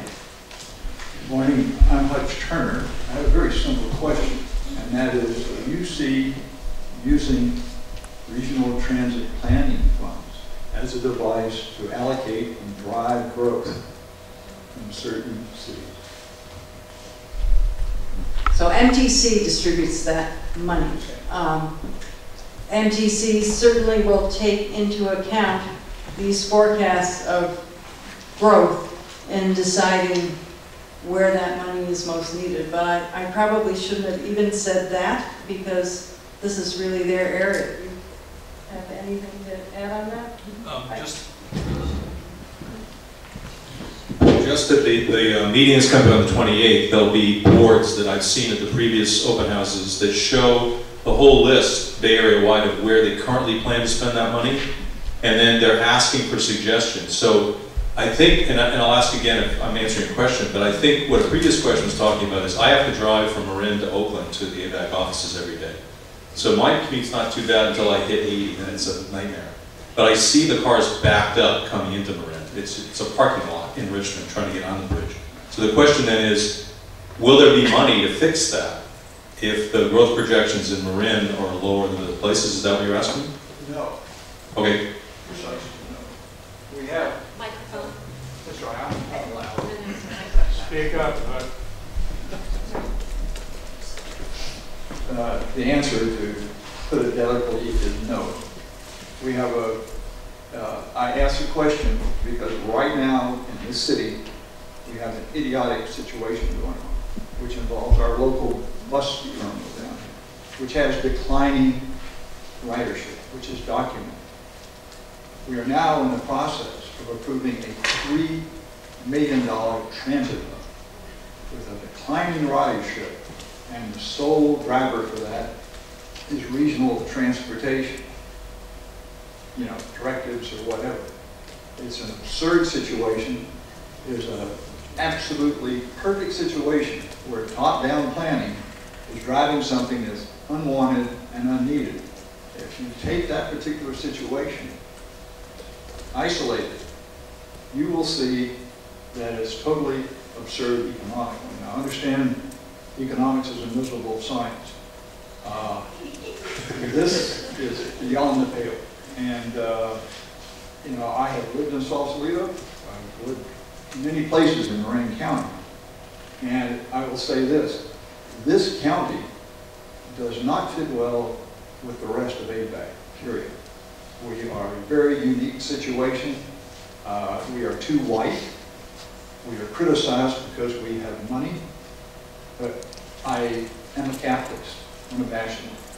And the reason this county is the way that it is there's been successful people who work very hard, save their money, and I've been a renter, and I've not been able to buy a house, but this county is a stark evidence of success of the economic system we have.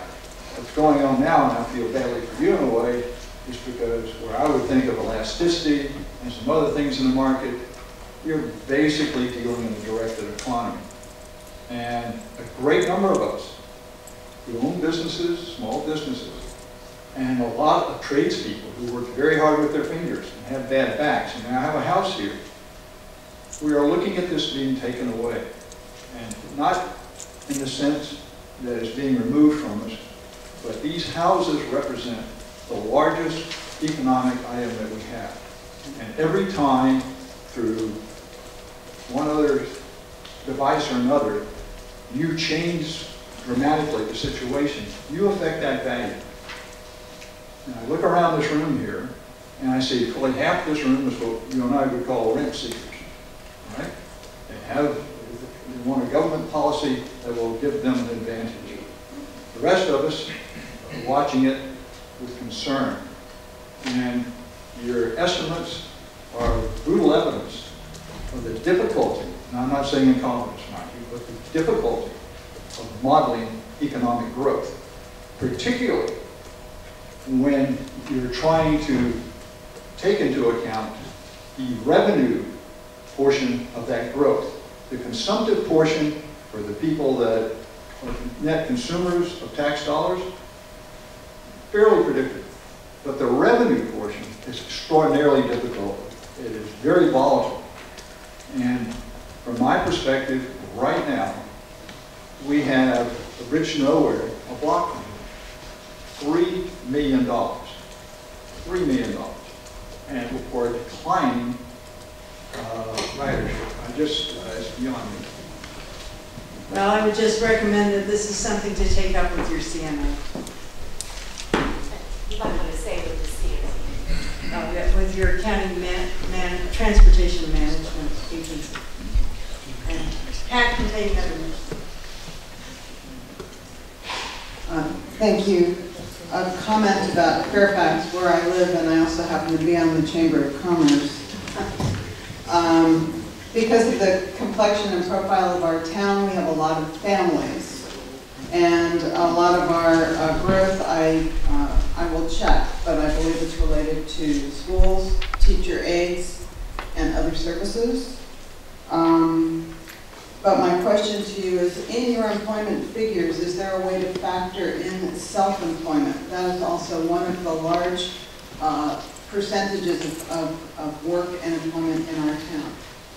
So self-employment is factored in. One of the challenges we face in this next forecast is are we seeing a long-term sea change in that? Or is the recent shift we've seen in that more economy-based, more cyclically based? But it is counted in the job number.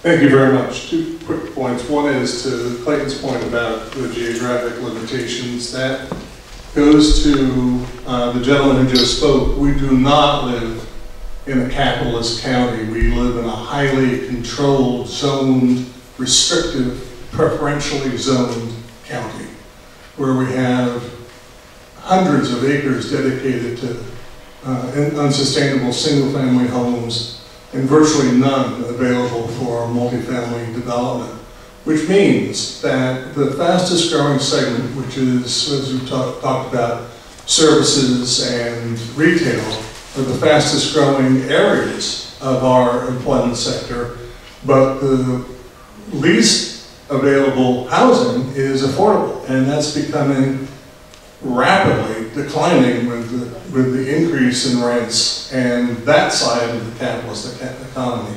So what I'm hoping is that you will account for the I'm sorry, I'm slipping on your name. Brad was talking about people come in like in the droves to Marin in the morning because that's where the jobs are and that's where they cannot live. People leave for white-collar jobs, and we suffer because of that lack of diversity and community. So I hope that you do model the traffic generations that are generated by the lack of adequate housing and adequate zoning in Marin. So I certainly think the intent of doing the transportation modeling was to include those flows, but not being personally involved in the development of that side of the model. I can't tell you the details of how that's done. I do know that it's built on the census. The census has a special analysis of commute flows, and that it's built from that. I have a context question, and that is, could you just tell us in terms of the forecast agency that you're working with, how many people are in the agency doing the forecasting, and what's your budget, and where does the money come from for that? As well as for overall ABAG. How big is ABAG? How much money? And where is the money coming from for ABAG operations? I think ABAG is $25 million a year right now, is that right?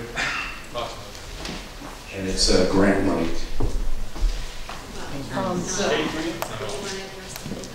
So I'll answer the person now, and I'll hand it over to you.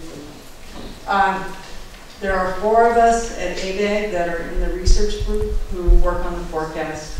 There are 2 people at MTC who we work closely with on the distribution of the forecast.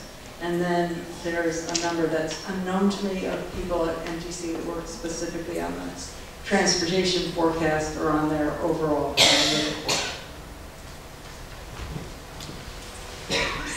And on ABAG in general, there's a sort of large staff that works on planning and research, around 20 people.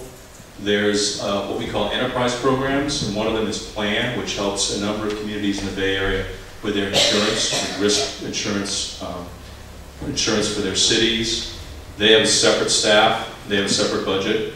There's also BayRAN, which is a fairly new group within ABAG that helps distribute grants that they get from the state and federal sources to homeowners and multifamily building owners to do energy assessments and energy saving programs. And so we call those the enterprise units, and then we have the admin staff. All of that is on our website, very detailed budget. It's called the Budget and Work Plan. It just got approved. So if you go on the ABAG website and look under About ABAG, you'll see the most recent Budget and Work Plan that has it in tremendous detail, which each of the divisions, what their budget is, what the components of that budget are. And we just posted that last week. It was just approved by the General Assembly. Primary source of income, or is it revenue? The primary source of income is, much of it is grants. We have a resilience program that's fairly new. And that program gets about $3 million a year from groups like FEMA, the state, the Strategic Growth Council and others to study, but a lot of that money is re-granted to local communities. There's a program called the San Francisco Estuary Partnership. They also get millions of dollars in grants each year that they then redistribute to local communities or use to build a bay trail. But the detail, the sources and uses of all of our money is on the website in great detail. I can't do it justice in a short amount of time, but you can get every single piece of the budget and where it comes from, where it goes on the website on abag.com. Doug was actually elected to the San Anselmo Town Council in 2013, and he is currently serving as vice mayor. He is no stranger to San Anselmo. He actually served on the Parks and Recreation Commission and was chair for 3 terms. And he also served on the sign committee in San Anselmo. He's lived in Marin for 20 years. And 18 of which in San Anselmo. He is vice president, co-owner of a performance POS, which is headquartered in Santa Fe and provides point-of-sale systems, digital security cameras, and business intelligence, so forth and so on. So please join me in welcoming Doug Kelly.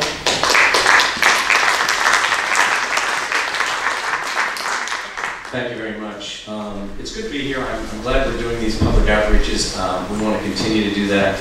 One of the things I did when I got on the San Anselmo Town Council was asked to be the ABAG representative. Many of us who are newly elected have done that.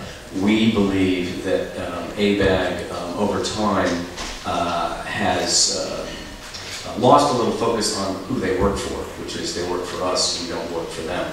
And we, many of us object to the what was, and it's changing. I think Brad has been a really great breath of fresh air. But the view, whether it's valid or not, of a top-down government mandates, many of us feel that engaging the public is the right answer, and we have diverse opinions. We have diverse opinions in this room. So I want to thank everybody for continuing to speak with each other in a courteous manner. We're not all going to agree on the right answers, but we should agree that we're going to work together to increase the ability to afford housing and to also make sure that we can get through our traffic and transportation issues in a way that makes sense. Just as a small example, one of the things I've been advocating for is to get rid of all of the physical toll booths and going to strictly a transformer system for toll taking. Each bridge should be built halfway. In other words, if you go to build a bridge north to south, it should be halfway each way. We're gaming the system, and a lot of the traffic we see in Marin are people that may be going across the Richmond Bridge in the morning because it's free, and coming over 37 and down 101 because it's free. There's a lot of that going on. There's a lot of ways, and one of the things we asked today was to have MTC come. They didn't show up. I think it would be better if they did show up in these meetings with ABAG, because these issues are issues that we need to work on together as a community of diverse opinion, but also as a group of diverse organizations. So I want to introduce Brad Paul, who's going to talk about our targets, and I also want to say that he's been great to work with. Thanks. Thank you for that very kind introduction. You have in your packets or among the handouts 2 things. One says goals and targets for Plan Bay Area, which is from the last version. And it has 1, 2, 3, 4, 5, 6, 7 general categories. And then you also have summary of performance. These are performance targets that go with those. There's more than 7, but several categories have more than 1 target. And this is on both sides. You'll see if you, on your way out, there's a big 3-part panel out there that talks about what we're going to do in terms of looking at these goals and targets for the next round of Plan Bay Area. And there are these little red dots that you can place. You can take 3 of them and put them in your top 3 priorities. If you go over onto the back of this sheet, the one that's blue on this side, it actually tells you how other counties have voted at these open houses. And it just takes the 7 areas, and people, they added up all the votes, all the dots, and came up with 1st, 2nd, and 3rd place. And I thought it was interesting, I was just looking at it, Marin will be the one on the 28th, and we'll add those numbers in at that point. But for some of the North Bay counties in particular, it's interesting to see how they rank things. So in Sonoma County, they ranked as a tie for climate protection, and they also ranked open space and agricultural preservation very high. Solano County ranked open space and agricultural preservation #1. Napa rated it #2 and had healthy and safe communities as #1. If you look at things like San Francisco, more urban places, they ranked affordable housing #1, transportation effectiveness #2, and equitable access #3. So you can see that we're getting different responses from different communities and different counties based on their concerns, because they are different. And what we encourage you to do is, and it's not just today, but you can go on our website, the Plan Bay Area website, there's a way to take comments from people directly that way. There are little cards that have that website on them, that look like little business cards on the table here. We encourage you to come to the meeting on the 28th and vote with the little red dots. You can do it today if you want. There's the board out there with the red dots. But it's really important for you here in the community, both local elected officials and citizens, to weigh in on this. And there's a number of ways to do it. This workshop is one opportunity. The one on the 28th is another. And we are willing to come to your meetings. A group of us, Pat, myself, and several of the other ABAG delegates attended the Citizen Marin meeting not too long ago to have this kind of conversation.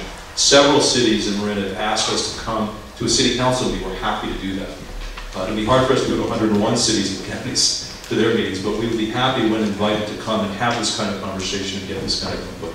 So we encourage you to continue to talk to us about this. Let me just say a couple of things about the goals. 2 of them on this list of 7, the blue page, are actually mandated by state law, by SB 375. And they are climate protection and adequate housing. And so there are very specific targets about reducing greenhouse gas by 18% by 2040 for climate protection. And the plan is supposed to meet the targets and house 100% of the population growth by 2040 as well. Those are locked in. The rest of them are ones that came out of the last process and talking to people throughout the region. They are up for discussion and change, depending on what kind of response we get to that.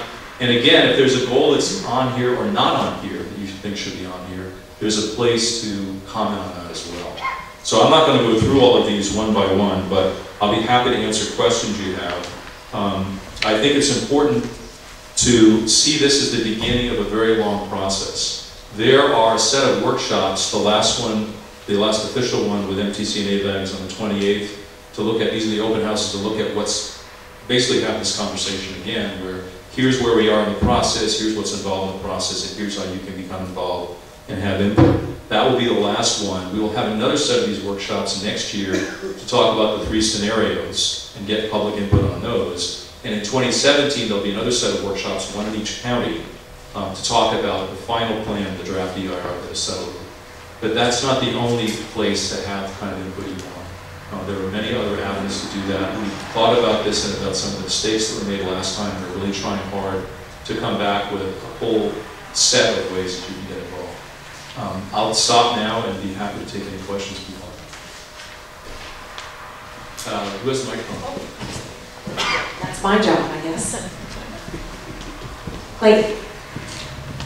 I hate to keep harping on this, I've done on many occasions, but the elephant that's not in the room is Caltrans. Caltrans, I don't know what role they have in all of this, but Caltrans governs what happens with the money that's available for road construction and improvement. And I noticed that what we have here, when you're saying transportation system effectiveness, you have a picture of a car. So I assume that if this is honest advertising, we're talking about actually dealing with all the 90+% of us that survive in this country using our cars. And yet we have this lack of Caltrans. It doesn't show up at any civic meetings hardly ever. And yet they are responsible for the Richmond Bridge, for what's going on north of Novato and that nightmare going north up to Santa Rosa, and also for doing the road improvements down in southern Marin, even just getting some energy going to clean out the drainage culverts down there by Manzanita and Marin City, which led to a traffic jam in December that went all the way up, all the way to the north end of Petaluma. Traffic was stopped for a whole morning. And where is Caltrans, and how do we make Caltrans become a responsible public agency? And this, I think, is one of the biggest issues in this county right now. So the quick answer to that is they'll be here on the 28th. They will have a table and staff there. So I would urge you to raise the issue with them at the table, but also raise it in all the opportunities you have walking around to talk to other people from other agencies about the need to get them involved. And additional question, are you guys at ABAG really willing to get and play hardball with Caltrans and really get into a real face-off with them, get them to actually get that Richmond Bridge lane open now? The answer is I drive that bridge every day, and I keep wondering why that, especially coming in and at night going out, why that third lane isn't there. So I care about that a lot. I have to deal with it every day. So why don't we take a few more questions, but then I'd like to also have an opportunity to show vital signs, which is an integral part of the performance targets. So I think you had a question. Thank you. Very educational morning. Thanks a lot. I just would like to comment on your icons on this page. I find I'm somewhat affronted by the fact that the transportation system effectiveness is represented by an automobile. And in terms of meeting all of our other regional goals, we need to be moving to more commuter transit, more public transportation, more opportunities for people to get around without getting into their own single passenger vehicle. And I would really recommend that you find another way to represent that, please. I will see if we can change that. Perfect question, actually. Hayden, could you go down to Golden Gate Transit? So before we go to the next question, I just wanted him to show, this is part of Vital Signs, and this happens to be transit ridership, and so he is deleting all the other transit operators. It's interesting that we're in transit isn't in here, but so he's going to take off AC Transit, BART, and Muni. And what's interesting to see is that transit ridership is down overall, not only in the Bay Area, but also in Mark County. So this is a great website. It has a lot of information. We're going to show you a couple of other things too, but that sort of goes to your question. Thank you. Transit in Marin County is not working. I try to use it because I'm an environmentalist and I am unsuccessful much of the time. So no wonder it's down. It's hard to use. It doesn't go where you want to go when you want to get there. And we need to put resources into improving that system, not taking it away because ridership is down. So we're not actually a tag team. We didn't discuss this ahead of time.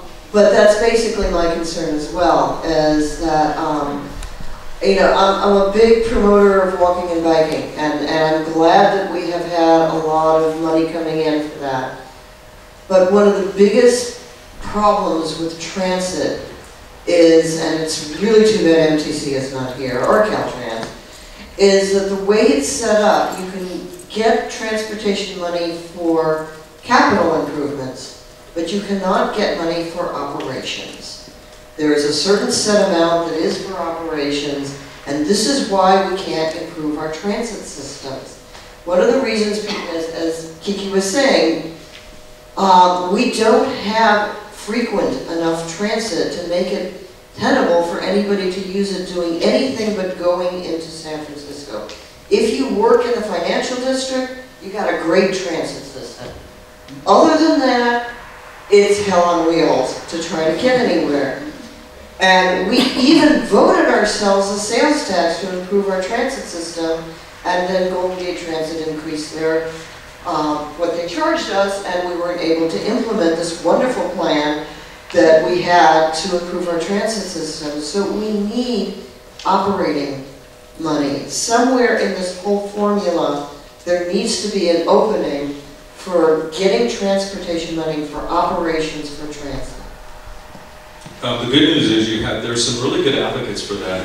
Not on my board, but on the MTC board, Scott Wiener, who's a supervisor in San Francisco, made that point over and over again during the last plan day, and he's not giving up.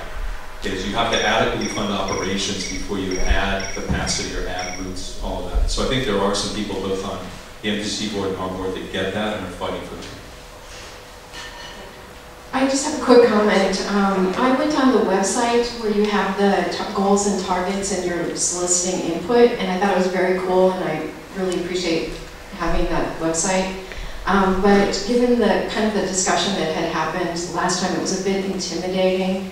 And so what I'd like to suggest is maybe that you, because you have a great style, have a short 3-minute little clip that kind of welcomes everyone to their comments. And then it would also be helpful if you had the list of questions maybe up front, so that when you did click onto the right space, you could kind of know what you were going to be asked and be able to think in advance. But I thought overall the site was pretty easy to use, and I want to give you kudos. Well, I'm going to say I wrote that down because I'm in charge of communications at ABAG, so I'm one of the people that can make those changes. And I think that's actually a good idea. And our website, the ABAG website itself, has changed the homepage. For those of you who've gone in the past, it looked like it was built in 1982 and hadn't been improved since 1982. And in fact, that was true. So we changed it. We got together with some consultants and our staff and said, this needs to be user-friendly. Okay, there it is. And MTC is actually going through the same process because their website looks like ours used to, and they're very aware of that. We have to make these websites user-friendly, or people are just going to not use them or give up. But I think the idea of having a human piece to this, having a video where people talk about what you can do, why it's important, would be really helpful. I assume we can do that fairly soon. Question back here. Yeah, so far we're talking about government solutions. You know, in terms of the public transportation being down, we're asking for more money. There is a solution out there, however, and that is people pay for what they use, and it's, I guess it's a private market. So I'm looking at the summary of performance, number 2, and it says adequate housing. And the goal is to provide 100% of all low, medium, and I guess, is it market rate? I don't have my glasses on, housing. What portion of that do you anticipate the private market is going to address, or is this all going to be from the government planning, central control? So that's again one of the 2 that was mandated by the state. If I were writing that, I probably would have written it that way because it's very confusing. It basically says that we have to build housing for everybody in the Bay Area that needs it, from very high end to very low end. And at the low end, which I'm very familiar with, I've been involved in building affordable housing over the years, and the resources to do that are gone for the most part. Redevelopment, and I was a big opponent of redevelopment back in my hometown when they took my grandmother's home and her business and destroyed it without any real compensation. So I get the bad side of redevelopment. But in recent years, in many cities, it was turned into a source of funding for housing and projects that people wanted. When the governor took away redevelopment, in San Francisco, for instance, they used to commit $50 million a year, $40 to $50 million to workers in the Bay Area. And they're not building any housing. So finally, slowly, they're talking about building some housing in Silicon Valley on the Google campus, so those people don't have to all move north or south. But there's been talk lately about them investing in funds, housing trust funds. Now, traditionally what happens when that happens is the squeaky wheels get the grease. So San Francisco gets almost all the money, Silicon Valley gets part of it, and maybe Oakland gets a little bit. If we're part of that discussion, we can talk to them about spreading the money around to things that are locally appropriate. So if there are programs in Marin that you want that are underfunded, we can help direct some of that money from the private sector to those programs. So if it's a program to help developmentally disabled residents who are from families in Marin, there may be a way to do that on a small scale, an infill project that people in the community support. But there's a missing piece of money, and we can help with some of that funding discussion. So I don't expect the government to be able to do that. I don't think the public sector can do that. We have to engage the private sector in a really constructive way, but it has to be done in a way that's appropriate to each community. Yeah, so you've been speaking a bit about the adequate housing and the goals. Can you talk about the equity? It seems to me they bleed into each other. You know, this idea of economic access or equitable access, isn't that adequate?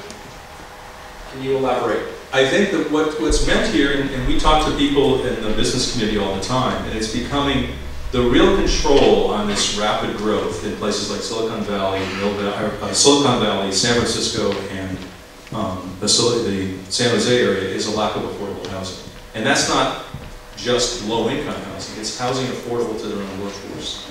If we don't figure out a way to solve that problem, the commutes get longer, prices continue to go up, and companies will leave. The employers will leave to places. I mean, I was just back visiting my family in Massachusetts. I grew up in Fall River, Massachusetts, my mom's 90th birthday. A house that in San Francisco costs $2 or $3 million, in Fall River is $200,000 to $300,000. And over time, people are going to start making decisions to go home.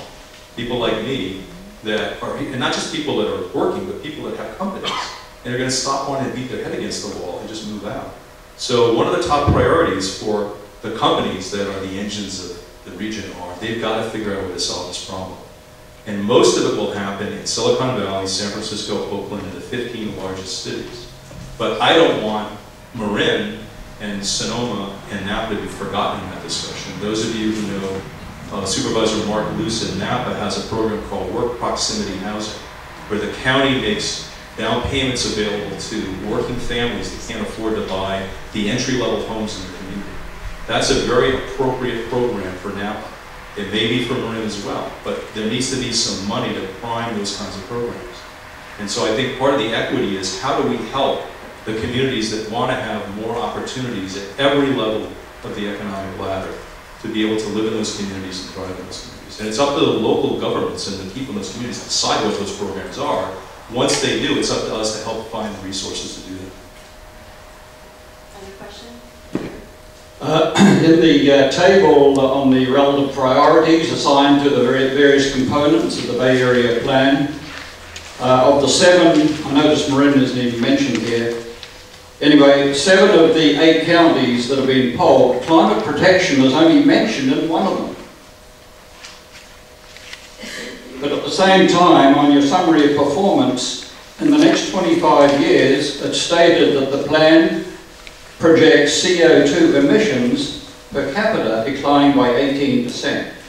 Now, since we have so little support for climate protection on one hand, there seems to be a disconnect on what you project will happen in the real world in the next 25 years.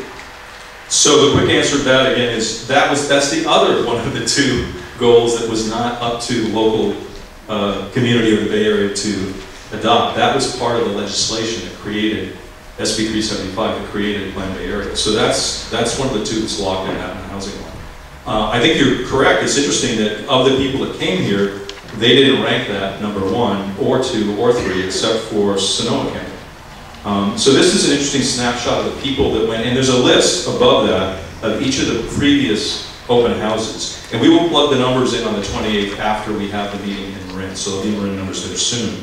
But you see there that the number of people that attended went from 90 in Alameda and 85 in San Francisco to 30 in Solano and 35 in Napa. So this is a snapshot of what that group of people thought were priorities. That's why it's so important for people to go, as the woman over here talked about, to the website and vote. We need more people voting on this to get a better sense of how people in the region feel. And you should just let your neighbors know, you yourself should go there and tell your organizations to go on the website and vote so we can get the most accurate snapshot we can. But that GHG reduction is one of the 2 that was locked in the legislation. It's an important goal, and at ABAG we talk more and more. We hear more and more people saying, what are we doing about resiliency? How do we make the Bay Area more resilient, not just to sea level rise and questions about global climate change, but earthquakes, flooding, like the flood that stopped Highway 101 at Manzanita the other day. That's happening now. We don't have to wait for a while. So those are the kinds of things we're looking at. But I'd actually be interested to know why people didn't rate that higher. Another question?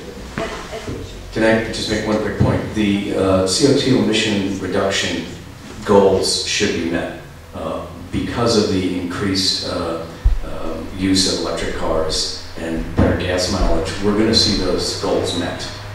They're on target to be met as we speak. Okay, another question back here.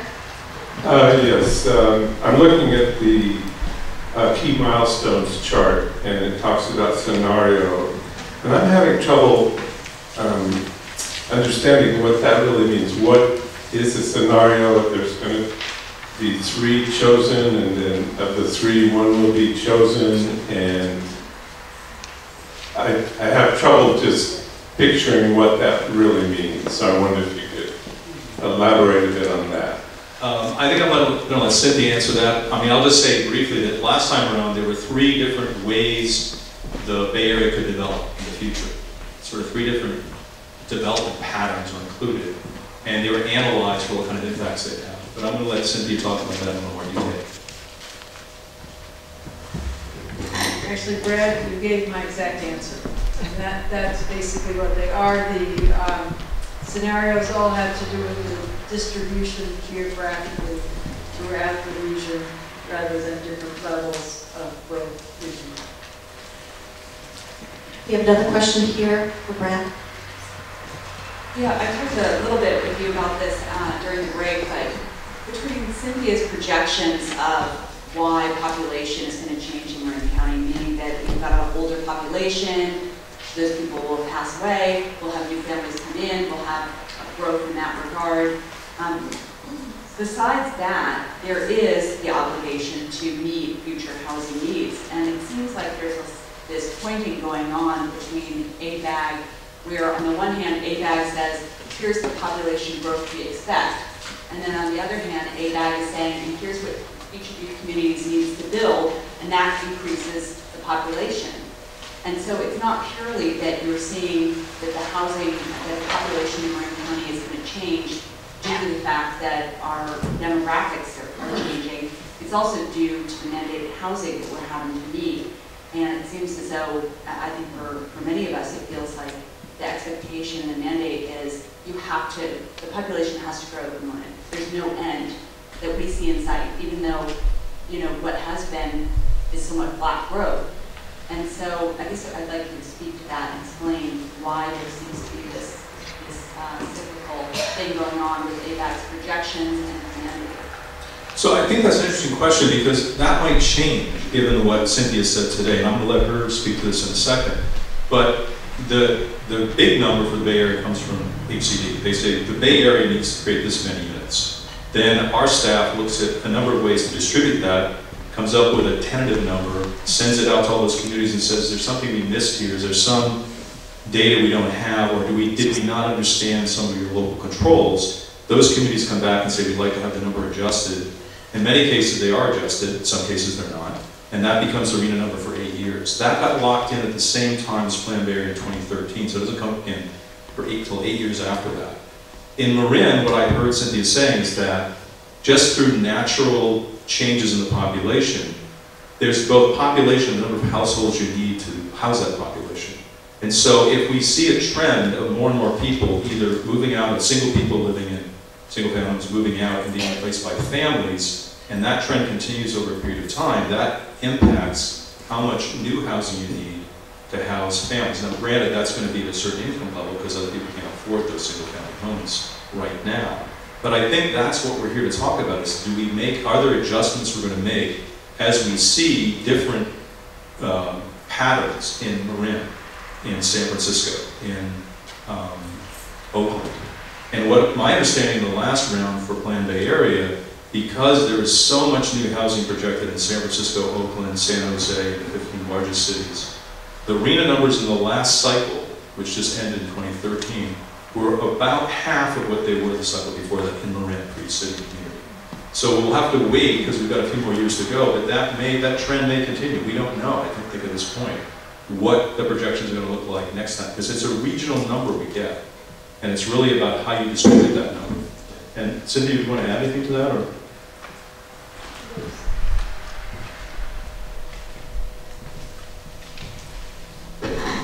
There's not too much to add, and I don't know if you would have anything to add on RENA, Hank, since you went through it, but I guess the other thing to keep in mind that there's the projection of the workforce as well, and there is the issue of the amount of commuting of the lower wage workforce into Marin. So it's possible that HCD would decide that that should be one of the criteria that determines how much housing comes into work. You know, whereas our analysis, apart from that, might say you can accommodate this amount of growth just with the housing you have. So I can't promise you won't get new housing allocations, but that's a long time in the future and not part of this round. Do you want to add anything more? Okay, we have another question back here. Well, first of all, just it is so heartening to be able to be in this kind of audience, Brad, with your comments and your thoughtful participation with us, and Pat for you organizing, and Cynthia for your comments.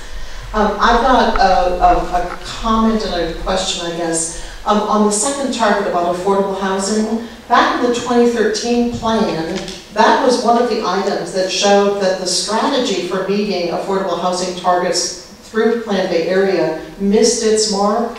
So I have a question about what's happening now between the 2013 plan and the 2017 plan that target might be met. And my other comment is around on the milestones, the public participation plan. You know, many of us in the room are veterans of that earlier Plan Bay Area working up to 2013 and participated in many ways with participation. Many of us have also looked at the public participation plan and see that it's a pretty closed system, that it looked like what was, and not reflecting what's happening in this meeting. This is outstanding to have the dialogue.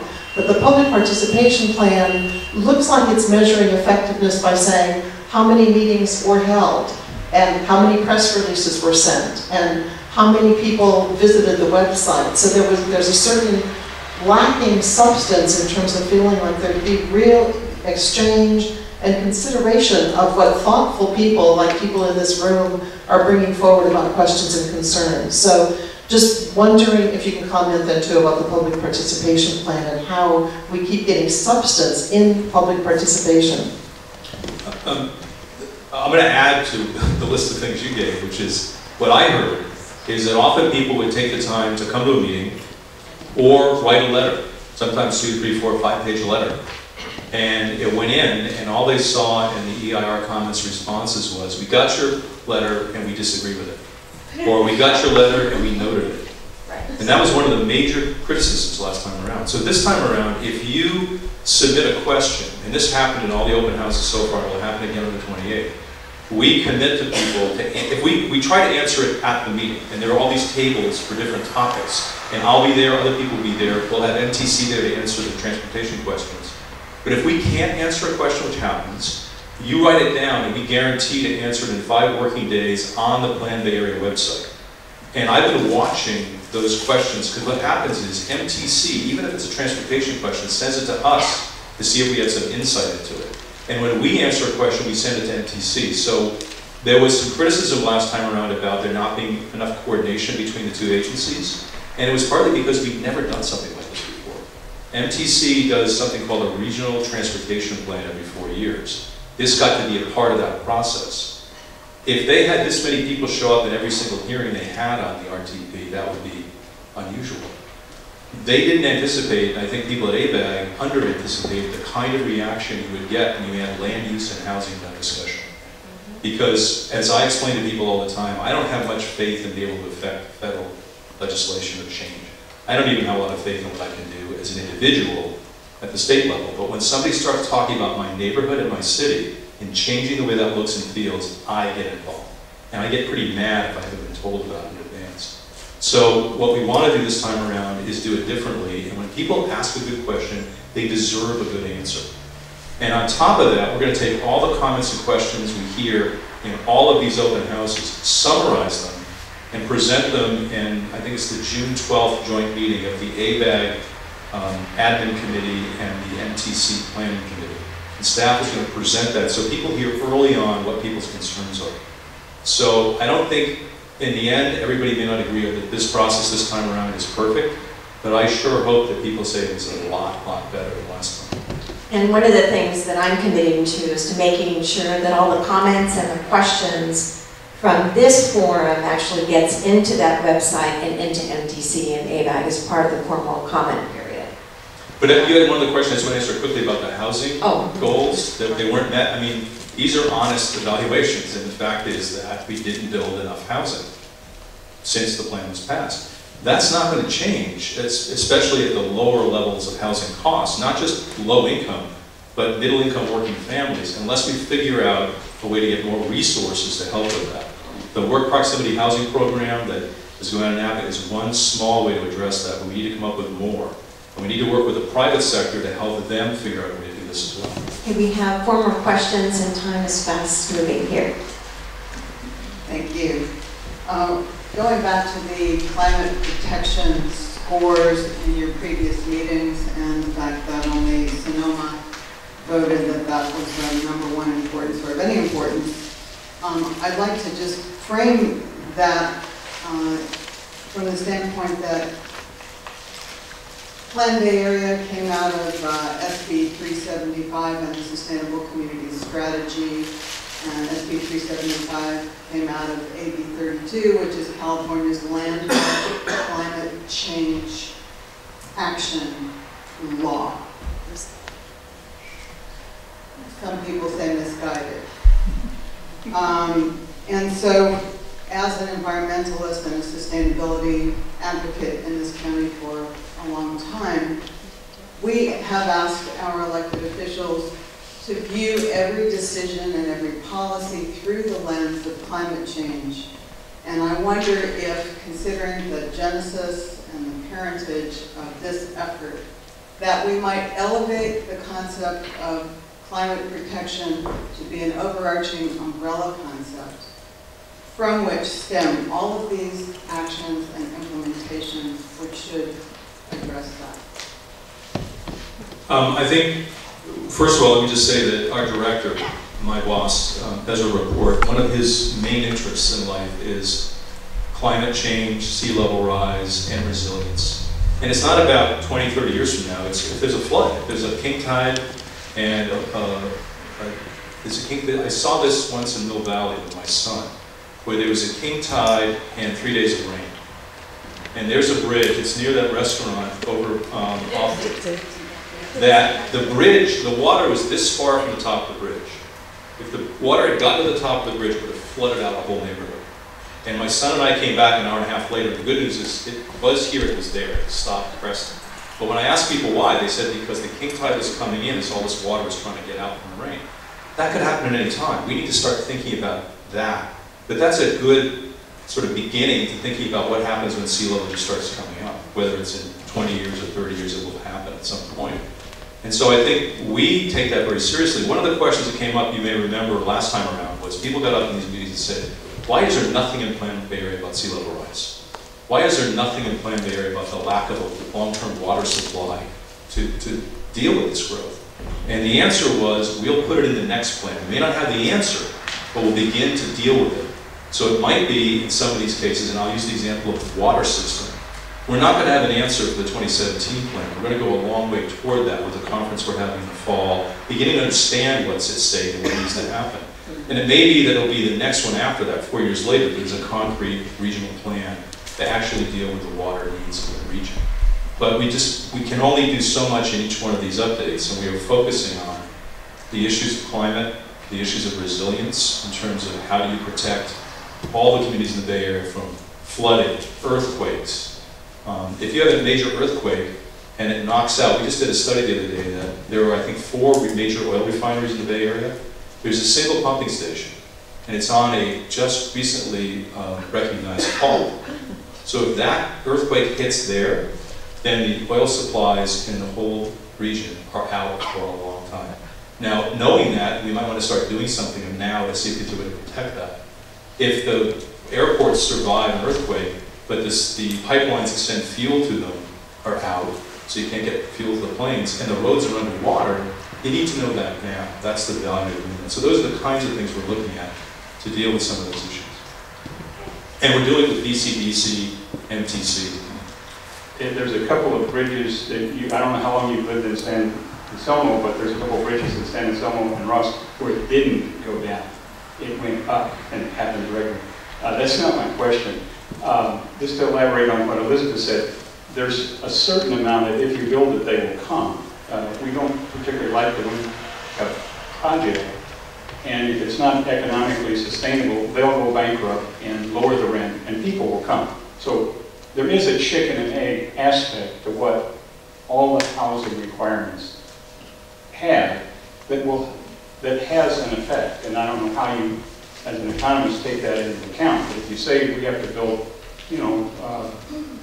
10,000 housing units in Marin, they'll fill up because of the economic issues. Somehow they will fill up, and you'll say, see, our projection was right. Which is the chicken and which is the egg? And I think that's just something you have to look at. That's a comment? A couple of quick comments. Your excellent suggestion, Brad Paul, for senior housing, assisted living, for older people to stay in the towns, the villages they've grown, been in for many years, would be an excellent addition, rather than just straight affordable housing. A lot of small towns in Marin have service people coming into them every day. Traffic gets backed up hugely, and they don't work just in that town, they work in all the towns in Marin. So what are you going to, you can't provide affordable housing in a one town for a mobile population like that. And the other thing that I'd love to have stated is that your greenhouse gas emissions, greenhouse gases are less than 5% CO2. The other part is water vapor. Hope you have fun regulating that. The MTC plan is based on that, which is, as our other commenter said, it came from AB 32 and 375. If you've been keeping up with the science lately, there is no indication that CO2 is causing global warming, which morphed into climate change. There has been none for 18 years, and so it's time to revisit the science and get this straight and stop basing policies on things that aren't happening. Thank you.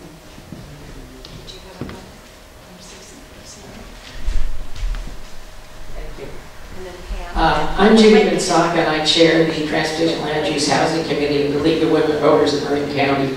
The League supports good public process. So thanks go to Pat for convening this group to share information and provide feedback on the ABAG process, and to the members of the ABAG staff here today on the Saturday to get feedback on past and current ABAG procedures. The League supports good regional planning efforts that concentrate building where it belongs, not on agricultural and environmentally sensitive lands, and that strives to protect and improve air quality. The League supports building housing, and that of course includes affordable housing that meets the needs of Marin County and its cities and towns.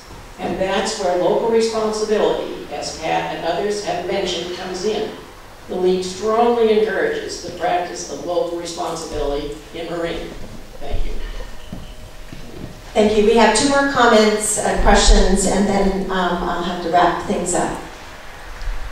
Yeah, I want to also thank Pat for organizing this meeting, and all of you from ABAG who did come, and all of our elected representatives. Thank you for doing this. I have a heart. It seems as though Plan Bay Area, a lot of people seem to think that the purpose of Plan Bay Area is to drive growth. And I really want to reframe that, because the purpose of Plan Bay Area is to meet needs.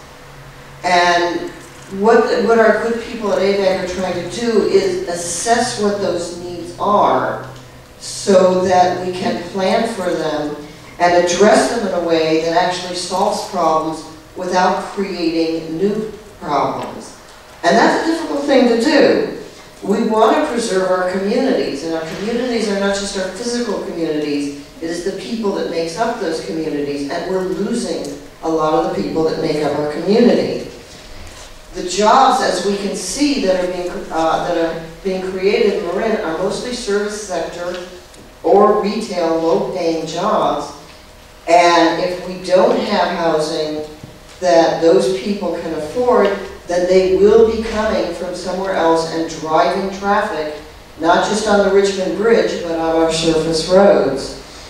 So the purpose, as I see of Plan Bay Area, is trying to locate the jobs and the housing in such a way that people have a choice whether they want to drive or not. Right now, most of us don't have that choice. We have to drive. It's the way our communities are set up. So if we're going to meet needs in the future, let's at least meet those needs in a way that A, protects our open space and our agricultural land, not just in Marin, but what surrounds us, because they're building way out in the Central Valley for people who work here.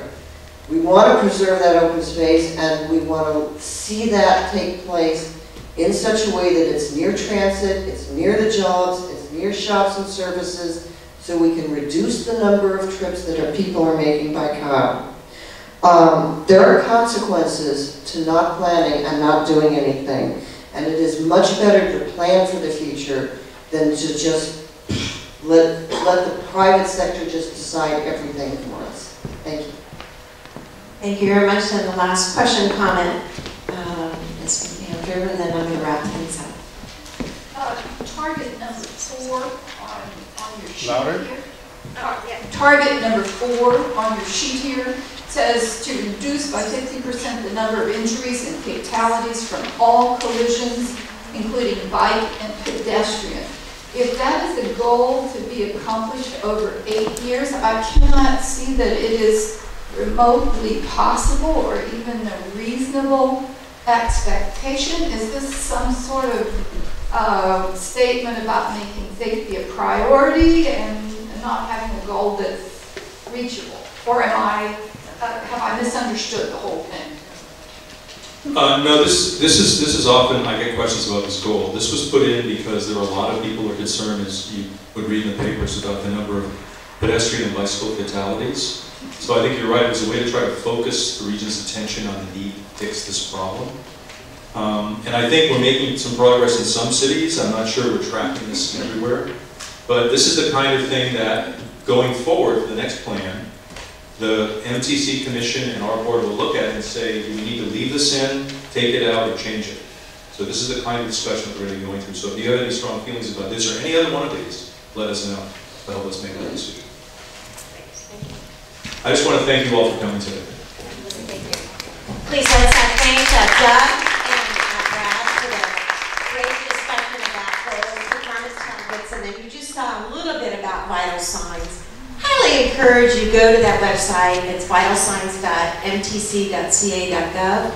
I think I've learned all the different ins and the outs of it, but I really would challenge all of you to really get to know it. There's a lot of information on that website, and you could just see a little bit in terms of who's commuting, where they're commuting to and from, just by putting your mouse over it. And there's lots of other information in other areas.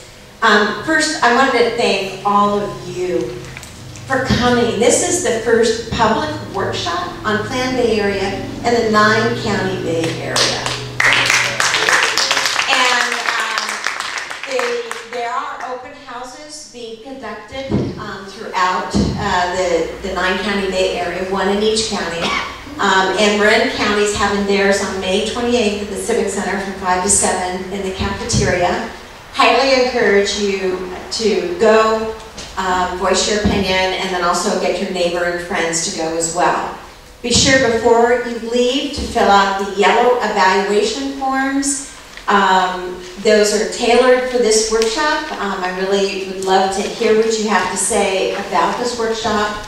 And if you would like to see more workshops like this where there's more of a dialogue, please make that comment noted. Want to make sure that you take a look at the displays out in the back. And I wanted to first thank all of the elected officials for coming: Mary Beth, Damon, Stephanie, Linda, Elizabeth, Kevin, Doug. I think I got everybody there, and myself, of course. I just want to thank you. And Wade, our timekeeper, Sausalito. These people, you know, they're the ABAG delegates and alternates, and I have to tell you, they're just a wonderful group of people. We have a very good, solid group of ABAG delegates in each of the cities in Marin County, and we work really well together, and it's kind of fun to see it. So I want to thank you all very much for participating on it, and the subcommittee, which included Damon, Doug, and Kevin and myself, for finalizing the agenda and the format and everything. Lastly, I think I really want to wholeheartedly thank Brad Hall, Cynthia Kroll, and Hing Wong for giving up part of their Saturday and coming and talking here and being open for this public workshop format. Let's give them a round of applause.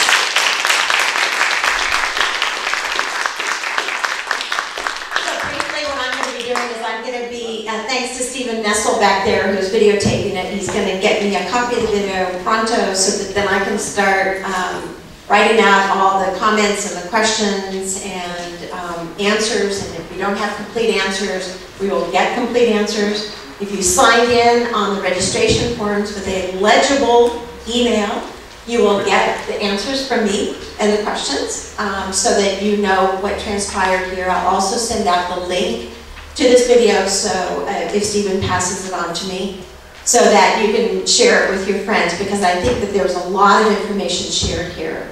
And I'm hoping that we're going to be able to have a workshop of this type, if you all think it's a good idea, at each stage of the process as we go through Plan Bay Area Update, because this allows us an opportunity to hear what everybody else is saying and what the questions are. But again, thank you all very, very much. From the announcement. At Novato Theater, it is open, so I hope you'll make the announcement. Novato Theater encourages all of you to walk down the street. They have refreshments there to see what they're doing. We have some very passionate people, including myself, about the Novato Theater. I want to thank you all very much for coming. We do have a great downtown, just one block away.